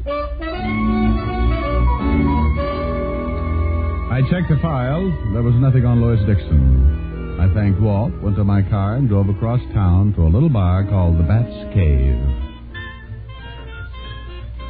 The Bat's Cave was as dingy as the name implied, but I didn't go there for entertainment. I was looking for Rabbit Jones, a guy who knew more about the underworld than Rudolph Halley. Like most informers, Rabbit Jones was a mean, whining character, and he didn't like me any more than I liked him. But he did like my money, and I liked his information. It was always a fair trade. I found him in the last booth, nursing a half-filled glass of beer. Oh, hello, Rabbit. Oh. Well, now that's a cheerful greeting. You must have won a horse race today, or weren't you running? Big joke. Ha-ha. Bill. Oh, Rabbit, you spread sunshine wherever you go, don't you? Who asked you to sit down? Oh, damn it, I get sick of you private dicks. Go bother someone else. Oh, drop the small talk, Rabbit. I won't pay over the usual price, so don't make your information hard to get. Maybe I got none to sell. Pal, the day you stop selling information, I start knitting argyles. Okay. Who is it? Louis Dixon. Where's the dough? You know I always pay. Well, this ain't my week for trusting people. Fork it over. Suit yourself. There. Now about Louis Dixon. Never heard of him. Let go of me. Don't get smart, Rabbit. I pay for talk, straight talk. Okay. Take your hands off of me. Hi there. You rough boys got to show your muscles, huh? Oh, shut up. You don't get my money unless you earn it, Rabbit, so start earning. Like I say, I never heard of a guy named Louis Dixon. But you know, with my contacts, I can find out about him, so drop the rough stuff. How long will it take? It all depends. What's this Dixon guy's line? Blackmail. There's a chance he might have been mixed up in some other rackets the past few years. Give me 2 hours. If he's been around lately, I'll find out. Now make it 1 hour. I'll meet you back here. Okay. Hey, Diamond. Yeah? I wish I had more nerve. If I had more nerve, I'd slip a shiv in you some night. Oh, I wish you had more nerve, too, Rabbit. I'd enjoy beating you to pieces for trying it. On your way, punk.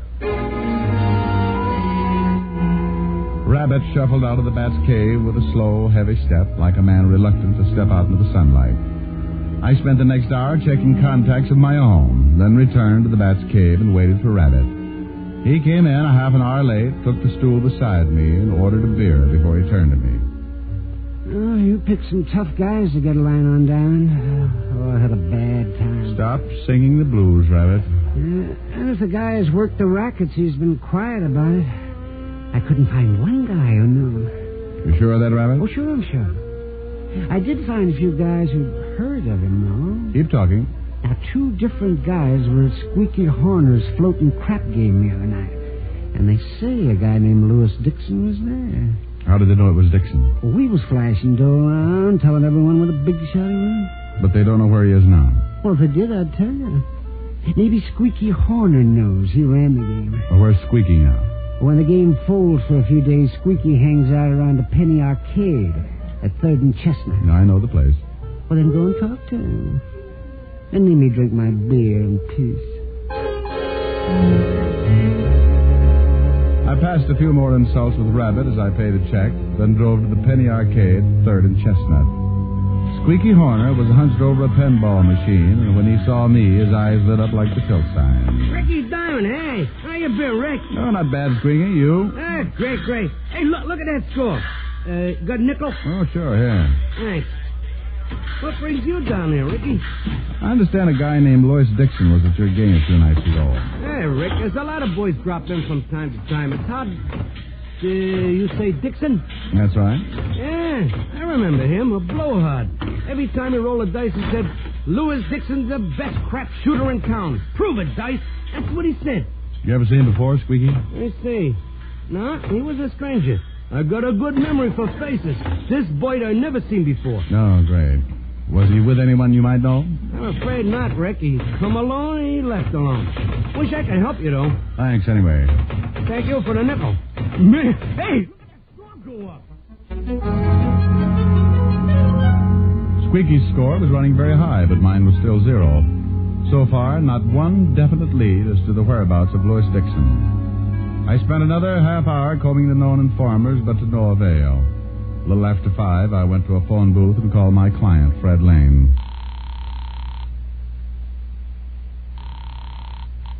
Hello? Mr. Lane? Who's this? Richard Diamond. It's Walt, Rick. Walt, what are you doing there? Can't you guess? Oh, no. Uh-huh. Fred Lane, your client, Rick? Yeah? Better get over here right away. You are now unemployed. Lane? That's right. Murdered.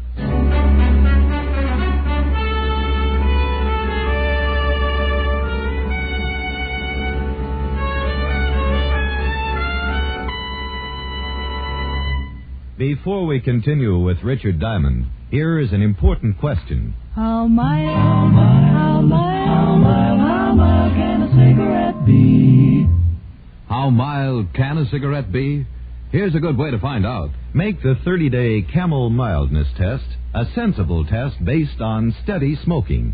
Smoke only Camels for the next 30 days and compare them in your T-zone. T for throat, T for taste. See how much you enjoy Camel's rich, full flavor pack after pack as your steady smoke. See how well Camels agree with your throat week after week as your steady smoke. You'll soon see why Camel is America's most popular cigarette by billions of cigarettes per year. Yes, and you'll soon be a steady Camel smoker. How mild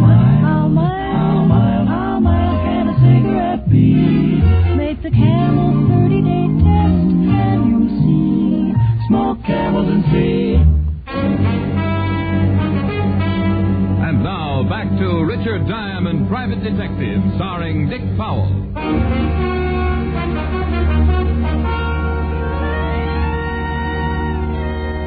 Fred Lane's body lay on the floor of his den. There was a letter opener lying beside the body, and it fit the hole in his back. Tomorrow morning's paper would carry Fred Lane's obituary.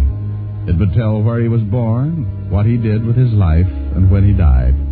But it wouldn't tell who killed him. And that's what I wanted to find out.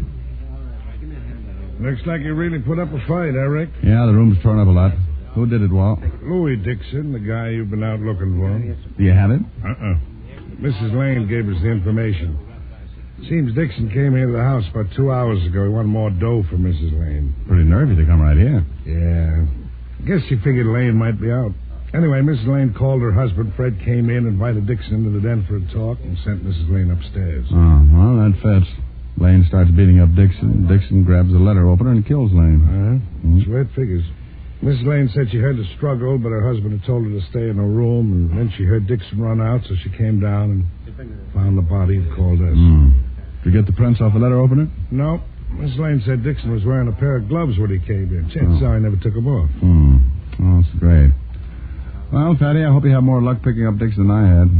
Nobody around town seems to know him. Well, Mrs. Lane gave us a good description. I put out an APB. What about you? You still on the case? I was about to give it up when I phoned. But I can keep going as long as my legs hold up. Good. I'd like to nab this Dixon guy as quick as possible. Me too, Walt. I don't like people to go around killing my clients. Just isn't good for business. The boys were taking the body down to the morgue as I left. It looked like a hard day for my shoe leather. The only thing I could do was keep pounding the pavement in search of someone who knew or had known Lois Dixon. Cigarette stands, boogie joints, cheap boarding houses, nothing. Down to the Bowery, missions, small bars, guys on the corners. Louis Dixon? Yeah, never heard of him. And so it went. I headed back for my office in the comfort that comes when you sit in a chair with your feet on the desk. But when I reached the entrance of the office building, Squeaky Horner was standing there waiting for me. Hey, Ricky, where you been? I've been waiting here a long time, almost an hour. Oh, what's on your mind, Squeaky? You still looking for Louis Dixon? That's a silly question. Why? Because I seen him about an hour and a half ago. Are you sure? Yeah, I'm sure. I got a good memory for faces. After I leave the arcade, I'm walking upside and I see him. Big as life. Where is he now? I tail him, see? He goes into Henry's flop house. He's staying in one of Henry's rooms. Not in the hall like most of the guys. He's under another name. What name, Squeaky? Jack Layton. You want I should take you to the place, Ricky? Yeah, Squeaky. I want that you should.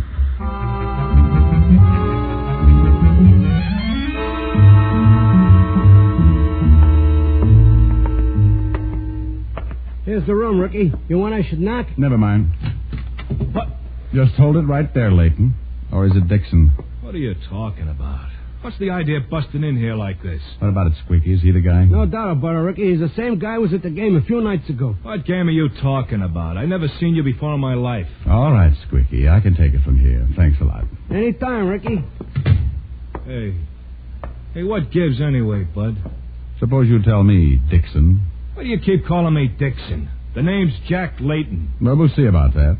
There's one person who should be able to identify you for sure. Fred Lane's widow. Get your hat, pal.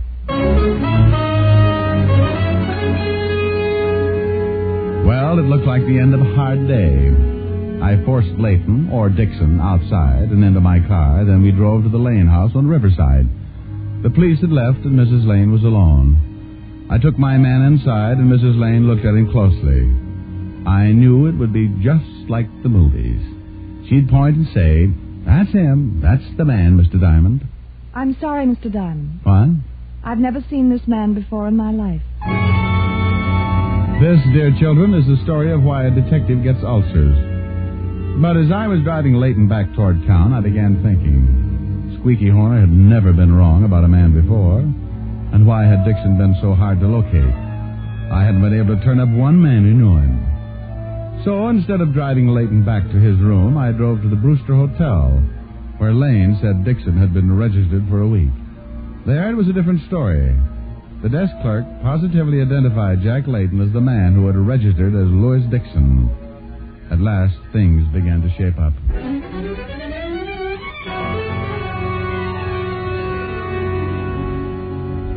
Why did you bring me here to your office? I want to get back to my room. You heard what the desk clerk said. You registered as Louis Dixon. Why? Oh, that desk clerk was loony. He made a mistake. You heard what Mrs. Lane said. She never saw me before. So she said. But I think differently, Layton. And up here all alone, we can have a nice little chat. You're going to tell me all about it. I got nothing to say. No? Well, then suppose I open the conversation. Now, that was the first sentence, Layton. Now, do I start on a paragraph, or will you talk instead? I don't know a thing. Okay, stupid. We'll do it the hard way.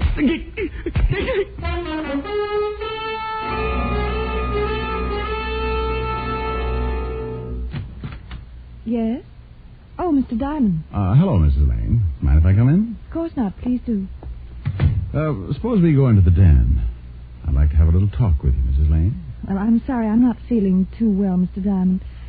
The shock and all. Oh, yes, of course. It must have been trying, my bringing that Layton man here for you to identify. Well, yes, it was. If you could come back tomorrow, perhaps. Oh, I'm afraid not, honey. Now. Very well. I'm sorry you picked up the wrong man, Mr. Diamond. Oh, sure, yes. Oh, it's funny. 2 other people swore he was the man known as Louis Dixon. Well, it's hard to identify someone accurately, I imagine. But I was certain he wasn't Dixon. Mm-hmm. Well, you've tidied up the den quite a bit. Just what is it you wanted to talk to me about, Mr. Diamond? Well, there's no hurry. Say, this is a handsome room. Nice house, too. And all yours, along with everything else your husband owned. That's rather a cruel thing to say. Oh, come off it, Mary. It was a wild scheme. What do you mean? I mean that you invented a phony character, a Louis Dixon, and set up a murder with every clue pointing to a man who never existed. You're crazy. No, Mary. You were crazy to think a stunt like this would ever work. You hired a bum named Jack Layton, gave him money, had him register at the Brewster Hotel as Louis Dixon. Then you had him hit some of the gambling joints and make sure people heard his name as Louis Dixon. Then he was to disappear. I won't stay here and be insulted. No? Well, soon I'll take you down to headquarters. You can be insulted there. Well, I hope you have proof, Mr. Diamond. You'll need it. Well, Layton was reluctant at first, but let's say I persuaded him to talk. I dropped him by the 5th precinct on my way over here.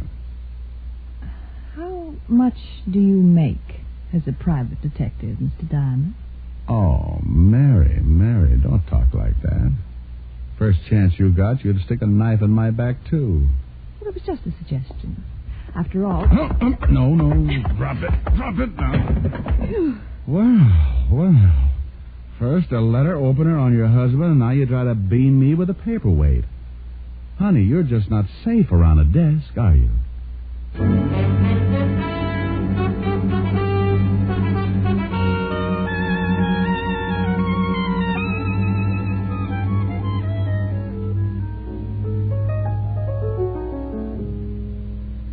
Rick? Yes, Helen, dear? I've been thinking. Show off. No, really. I think you should put your business on a more dignified level. You don't say. You should try and attract a higher type clientele. Oh, I don't know. This Lane fellow I worked for today was no slouch. But what happened to him? He got killed. That's the trouble with your cases. They're too dangerous. If You don't get into trouble, your clients do. True. You should concentrate on more simple cases for wealthy clients, like divorce cases and inheritance claims. Oh, great.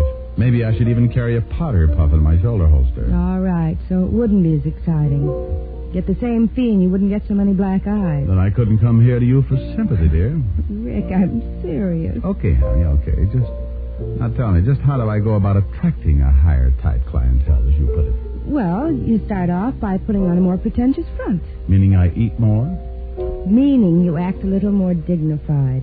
Well, do go on, Natasha. You should also have someone at the office to answer the phone for you. Oh, Helen, it only rings once or twice a day. I think I have enough strength to pick up the receiver that often.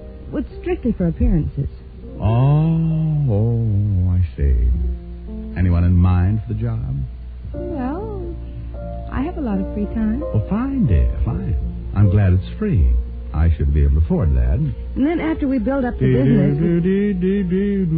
Rick, are you listening? Oh, sure, baby, sure. You are not. You're just waiting for me to take a pause so you can sneak in a song. Oh, honey, how can you be so suspicious? But, since you did bring up the matter... I should have known better. Oh, live and learn, dear, live and learn. If they ask me, I could write a book about the way you walk and whisper and look.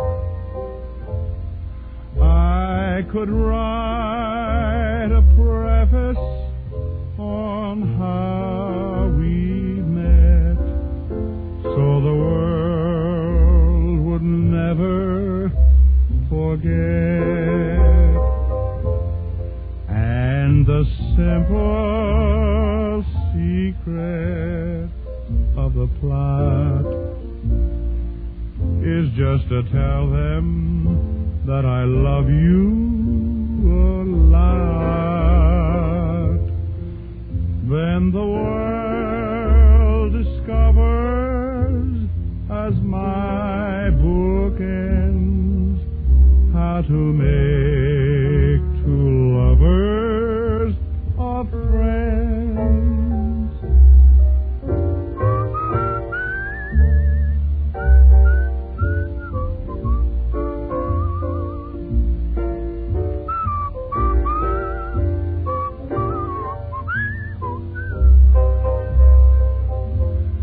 Then the world discovers, as my book ends, how to make two lovers of friends. Oh, very nice. Well, thank you, sweet. Only now let's get back to your business. Oh, who wants to talk about business? Come here. Now, Rick, stop it. Rick, I wanted to... Oh, Rick. Oh, now then. You were saying I should get on a more dignified level. I was? Oh, that's what I like. The gal with a one-track mind.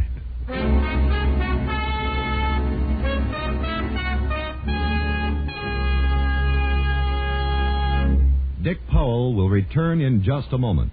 What's America's most popular cigarette? Camel is in the lead by billions of cigarettes per year. One reason is that America's smokers have found out how rich, how flavorful Camels are, pack after pack. Another reason is that America's smokers have discovered how well Camels agree with their throats week after week. Are you smoking the cigarette America enjoys most?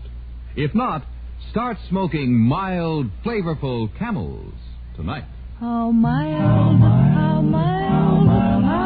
can a cigarette be? Make the Camel 30-day test and you'll see. Smoke Camels and see.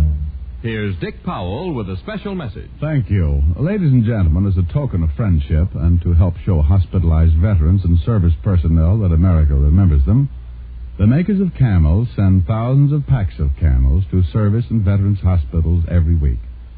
This week, the gift Camels are going to Veterans Hospitals, Minneapolis, Minnesota, and Bay Pines, Florida. U.S. Naval Hospital, Memphis, Tennessee, to all hospitals operated by the Alaskan Air Command.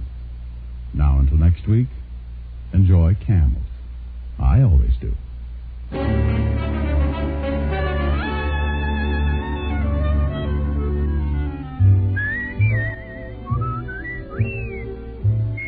Tonight's adventure of Richard Diamond was written by Dick Carr with music by Frank Worth. Virginia Gregg was heard as Helen Asher and Alan Reed as Lieutenant Walt Levinson.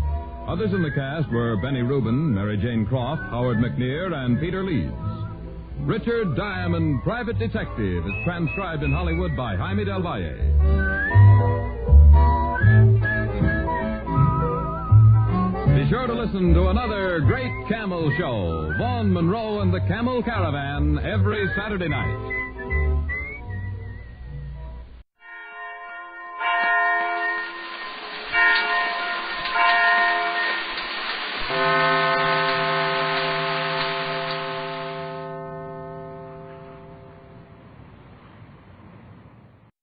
This, I believe. David S. Ritchie, Executive Secretary of the Friends Social Order Committee of Philadelphia, is a teacher, lecturer, and social worker who draws his convictions directly from a wide and active experience with people, both here and abroad. When I was in college more than 20 years ago, at a time of great personal uncertainty and despair, a friend made a proposal I can never be too grateful for. He suggested that I live for a week just as I pleased, just as if nobody else mattered, as if the purpose of life was personal selfish pleasure. After that, he suggested that I turn around and live the second week as I would live if I knew all men were created by a loving Father whose purpose was that we should all love one another. By the end of the first week, I had made every associate either disgusted or mad at me, and made myself miserably unhappy. When I suddenly changed into a friendly, generous, cooperative person, trying to go out of my way to promote the happiness of those around me, the effect upon myself and my companions was convincingly dramatic. From that time on, I have never had any doubt about the wisdom of trying to devote my life to the welfare of others. I have gone from one adventure in goodwill to another, and as a result, I have been one of the most consistently happy persons I have known. It's been my privilege to participate in summer, international, interfaith, and interracial work camps in a dozen states of the United States and nearly a dozen countries of Europe.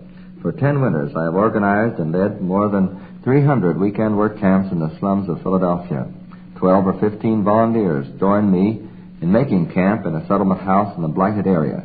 From there, on Saturday, we scatter out in teams of 2 to needy homes where we pitch in with the tenants to paint and plaster and do whatever else is needed in fixing up.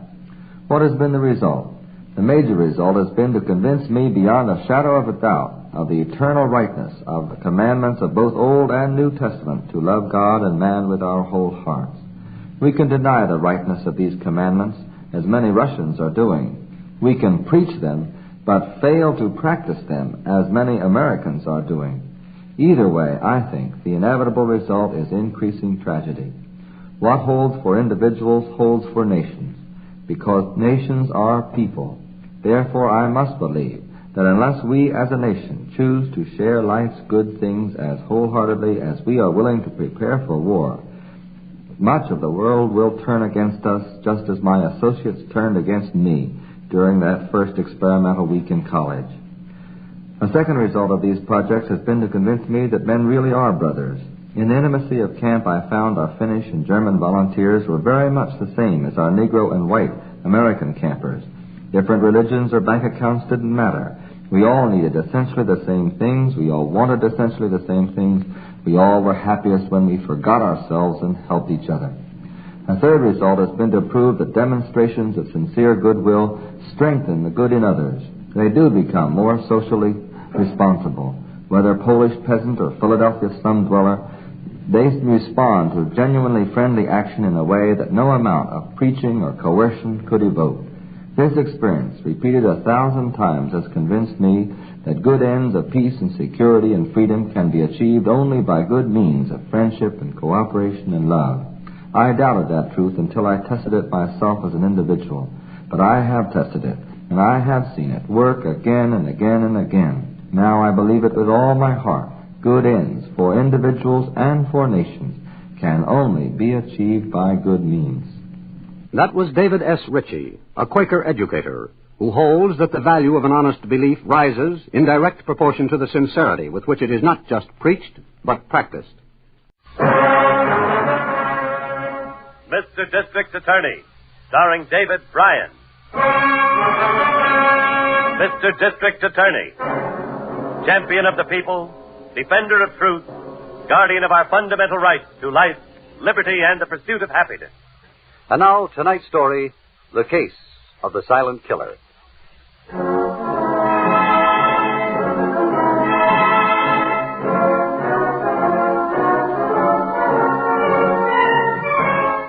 And now, here is our star, David Bryan, as Paul Garrett, Mr. District Attorney.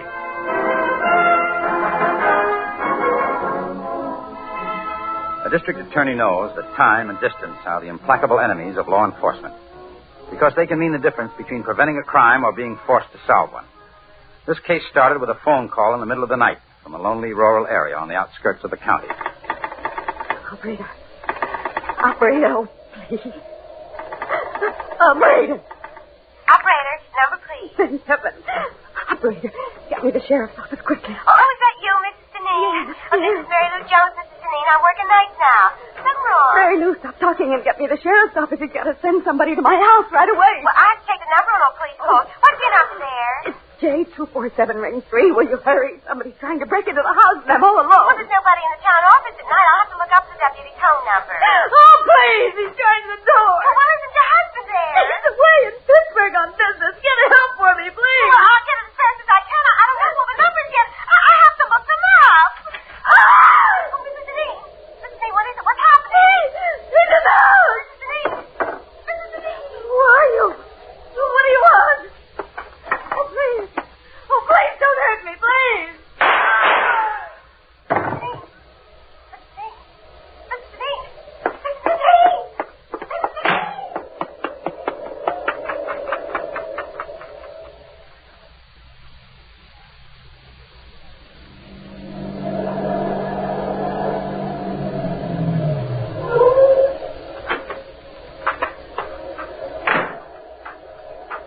Hi, Chief. Oh, Hyman. Better come inside out of this wind.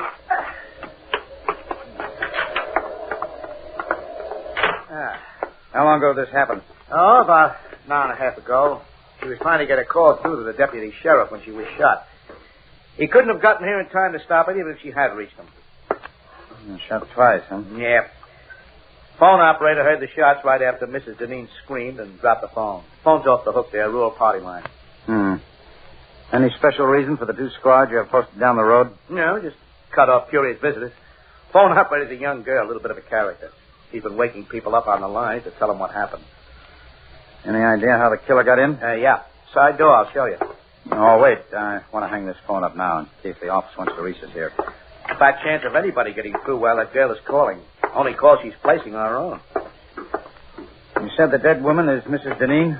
Yeah. Where's her husband? Now, she told the phone operator he was in Pittsburgh on business. I've got Pittsburgh police checking all the hotels. They'll be notified if they find him. Oh, here's the door. It was wide open. That's how we got in to open the front door. The lock doesn't seem to be broken. It must have been picked. I don't suppose you know if anything's been stolen. I doubt it. Everything's neat. Doors haven't been ransacked. Matter of fact, there's Mrs. Deneen's purse on the sideboard. There you see. About $40 in cash. Hasn't been touched. Well, that wasn't the motive then. One other thing it could be. What? Hate, Harrington. Can you think of any other reason for breaking into a house in the middle of the night and murdering a woman in cold blood? No, I guess not, Chief. Now, let's take a look around outside.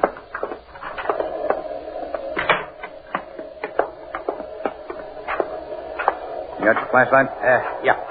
Flash it around. Right. Boy. Cold. Oh, wait. Throw the beam that way again. What are we looking for? The ground. I'd like to see which way they go.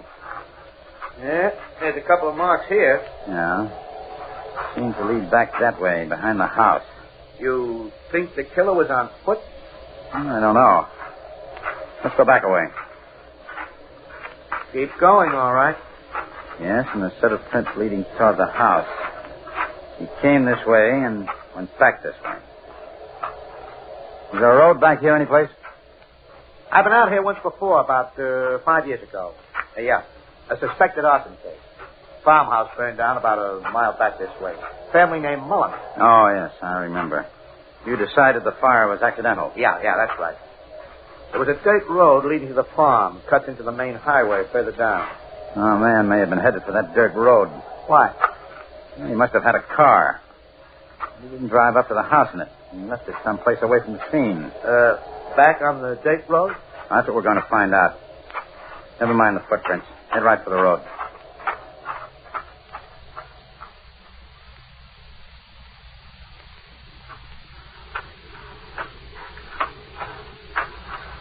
Wind is dying. You're getting light soon. Here. Here's what you want, Chief. Yes? Car was parked here, all right. Yep. Footprints again, too. Coming and going from where the car was standing. Now, that's where the car turned around to go back to the main road. Yeah. He left something, though. What is it? Cigarette butt. Oh. He didn't smoke much of it. No, didn't even burn down to the brand mark. Well, that's one thing we know about him. The kind of cigarettes he smokes. That's about all we do know, Chief. We won't be able to follow these tire marks past the main road. Tread impressions won't do us any good either. It's a sanded tread, no distinguishing marks. Tires are fairly new. Well, what now? Back to the house.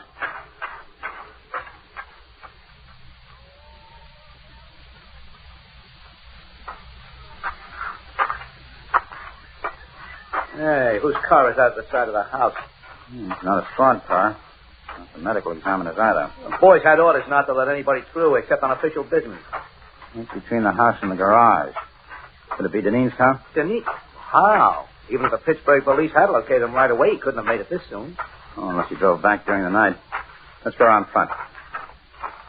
Yeah, there's a man sitting there on the porch, Chief. Got his head in his arms. That must be the husband, all right.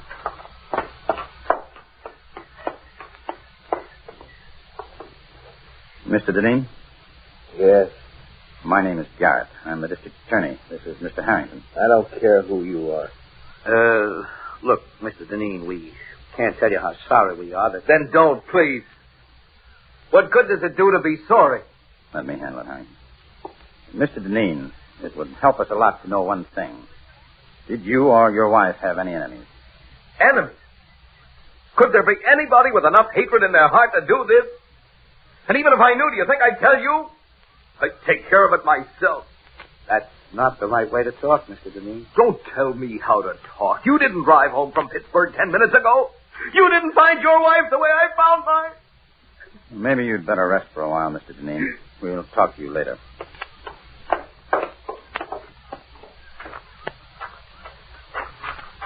I want to go around to the side door and use the phone. See if that telephone operator from the local exchange is on her way out here yet. Yeah. Long enough since I sent for her. We should... What's the matter?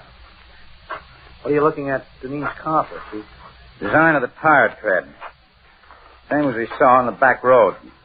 Yeah, but like you said, they're standard on lots of cars. I know. Well, let's look it over anyhow. Look at this. On the frame of the car door. Yeah. Service station lubrication record. Local station. Yes, dated 3 days ago. 18,106 miles. Now look at the mileage on the speedometer. 18,217 miles. Hey. Just a little more than 100 miles. He couldn't have driven to Pittsburgh and back since that record was pasted on. I'm going to get a few answers from him. There comes a squad car. Girl in with the driver. That must be the phone operator. Looks like Deneen went in the house, Chief. And as long as we know where he is, we'll get back to him in a minute.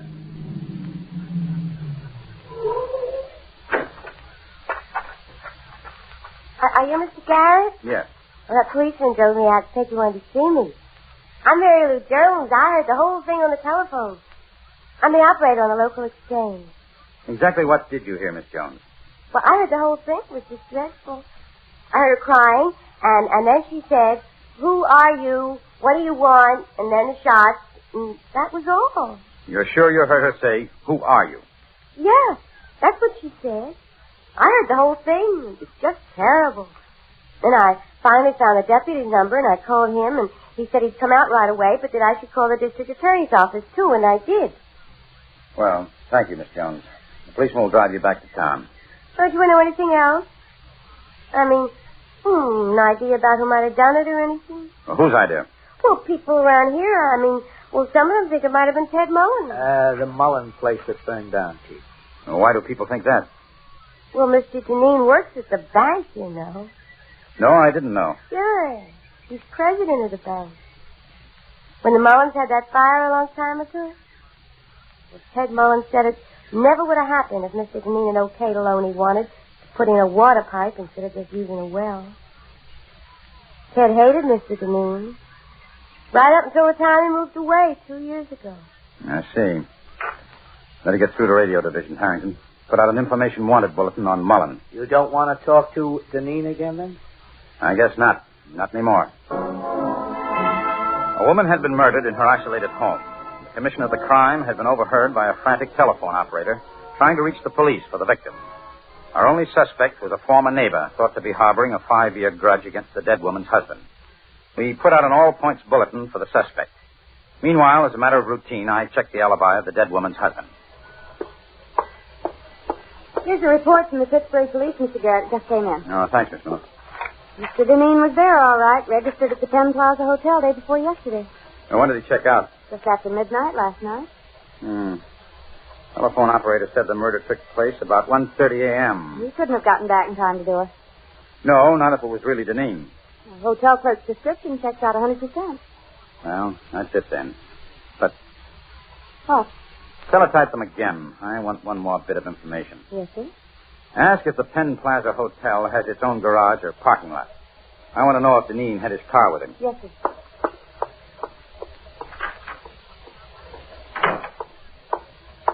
Oh, hey, Chief, I was wondering where you were hiding. You get any word in that pickup at Ted Mullen yet? No, except that he's moved out of the state. That's all we have so far. I bet to all the insurance companies. Walter Deneen carried a few small policies on his wife. Nothing exceptional. Deneen's been doing some speculating in the stock market, though.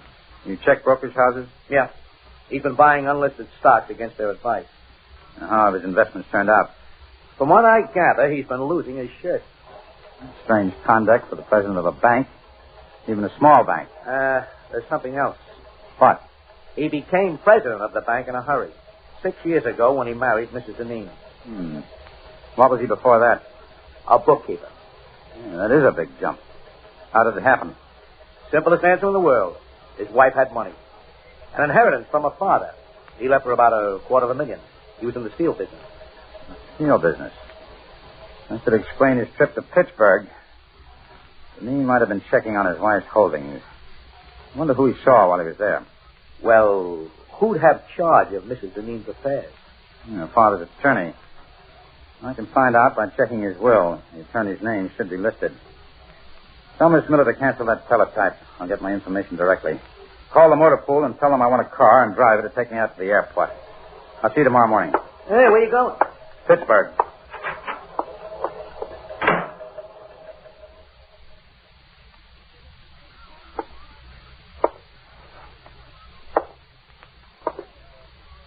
Yes, Walter was here to see me, Mr. Garrett. I handled his wife's affairs just as I handled everything for her father before her.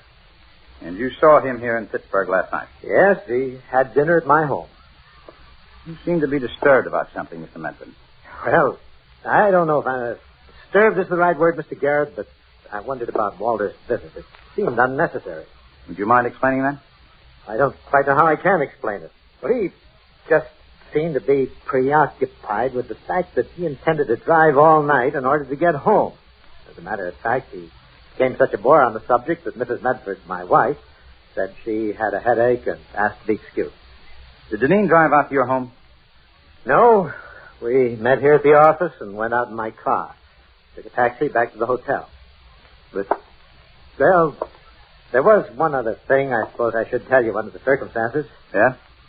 After my wife left us, he did it almost as a joke, Walter asked if his wife had changed her will lately. I don't like to say anything that I'm uncertain of, but I had a feeling that he was trying to draw me out, obtain information. Has the will been changed? No, it has not. Walter Deneen gets everything. You don't like Deneen, do you? He's an avaricious man, Mr. Garrett. There's no special talent. Well, I don't quite agree with your appraisal, Mr. Medford. I think Walter Deneen has a very special talent. He just missed his calling. I don't follow you, sir. Deneen is an excellent actor. Thank you very much for your help. So I'll see you out.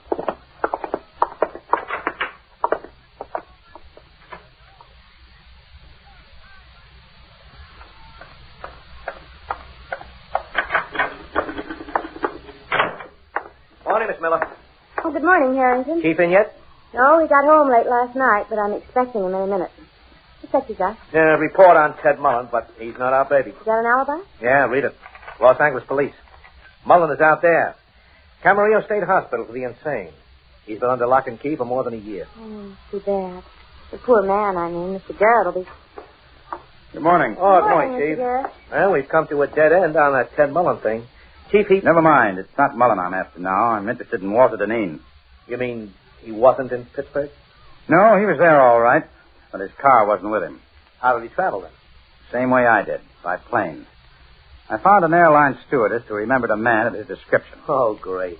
I check stockbrokers. You take the airline stewardess. She checked her flight list. The man she thinks was Deneen traveled under the name of Art Folger. I want you to run that name through the record bureau, Miss Miller. Art Folger, yes, sir. Why do you want to run a make on a phony name? Because I think it may not be a phony name, Harrington. I think it may be the name of the killer. Oh? How come? Deneen inherits a fortune through his wife's death. I have every reason to believe his trip to Pittsburgh was to establish an alibi. He was seen at the hotel, dined with his wife's attorney. A perfect alibi for him. Yeah. But the actual killer needed an alibi, too, just in case. And he's got one. His name is Art Folger. He was on an airplane from Pittsburgh when Mrs. Deneen was killed. The airline records say so. Pretty neat. But what about Deneen's car? The killer used it. Chief, why wouldn't he rent a car? I'll ask you. Figure it out. Yeah. Mm-hmm. If we check rental places, he couldn't be on an airplane and driving a rented car at the same time. Have you seen Deneen since I left? Yes. He hasn't left the funeral home for a second. He's playing the bereaved husband to the hilt.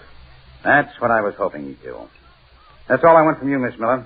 You can go down to the record room. I'll wait for your report on Folger. Yes, sir. You want me to pick up Deneen, Chief? Not yet. Not until we can tie him to the killer he hired. We need indisputable physical evidence of association between Deneen and the killer. Well, that's something we can't get. Yes, we can. Where? From Deneen's car. If the killer used it, his fingerprints may be in it someplace. Call a lab crew. Take them out to the funeral home. Have them... I'll take it. DA's office, Harrington. Yeah. Yes. Uh-huh. Uh-huh. Yes. Yeah. Well, don't let him see you, that's all. Jeff Wallace, Chief. He's been keeping Deneen under surveillance. Mm-hmm. Deneen pulled a feint to the funeral parlor. He let them talk him into going home for a rest. Jeff followed him. Did he go home? Yes, by way of the bank. The bank? Uh-huh. Jeff says he stopped about 5 minutes. Went into the safe deposit section. I wonder what he's up to. Same thing the county cashier is up to every week before you go to see him. What? Getting the payroll ready. Killers get paid, too. Come on. We going to go over the car just the same, right at his house? We certainly are. He's liable to see us. That's a chance we'll have to take. Once he pays off, our killer will head for parts unknown. Hey, perfect timing. Not quite. That's enough time. Oh, Mr. Garrett. Good thing I caught you. Here's the record on Folger. Well, then there really is an odd Folger. Yeah. What have you got? 1 conviction, assault with deadly weapon. 1 charge of manslaughter, no indictment. 1 charge of murder, no indictment. Sounds like a pro killer, all right. There'll be an indictment this time. Give me the file. We'll see you later. Going down, please.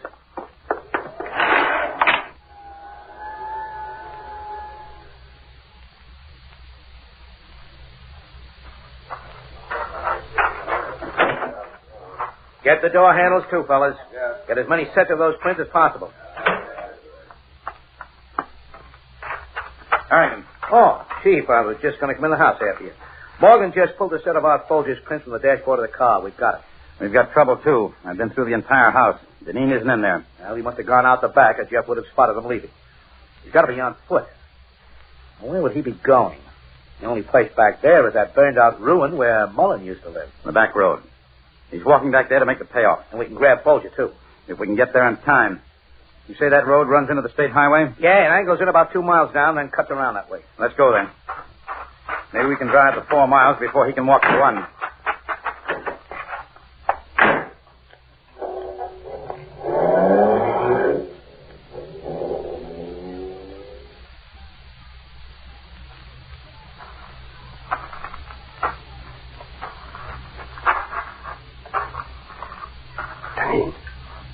You here? In here. Watch those charred beams. Don't worry. Thought you were going to walk out here to meet me. I did. I thought I heard a car along the road while I was coming through the trees. I didn't hear anything here. Well, there's nothing on the road. We can only see 50 feet to where it turns. You got the money? Here, $700. I gave you $3 when we made the deal. Now get lost and forget that you ever saw me. You forget you saw me, too. All right. Get going. Just stay right where you are, gentlemen. Who's that, Deneen? I don't know. Who is it? Where are you? On both sides of you. And on. Come on! Try that again, you'll get it back. Don't, Folger. They might shoot and hit me. What do you think will happen if they get it? I'm coming out! I'll kill anybody who tries to stop me! Hold, Folger! I'm hit! No more, please! Inside it. Grab my gun, you yellow belly! Grab it or we'll burn! I can't. I'm afraid. Just lie there, Folger. You'd never get to it in time. Don't make me kill you, mister. He got me out here to tell me some information about who killed my wife. Never mind that, Deneen. We know who was responsible. Oh. How did you find out? Who told you?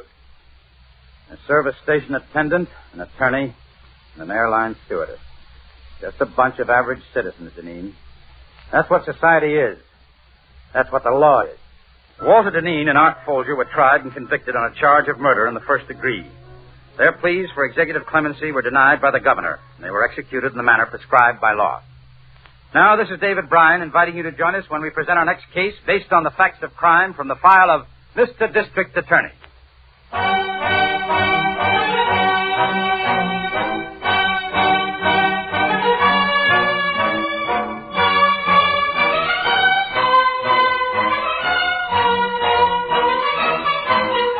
You have been listening to Mr. District Attorney, which has come to you through the worldwide facilities of the United States Armed Forces Radio and Television Service.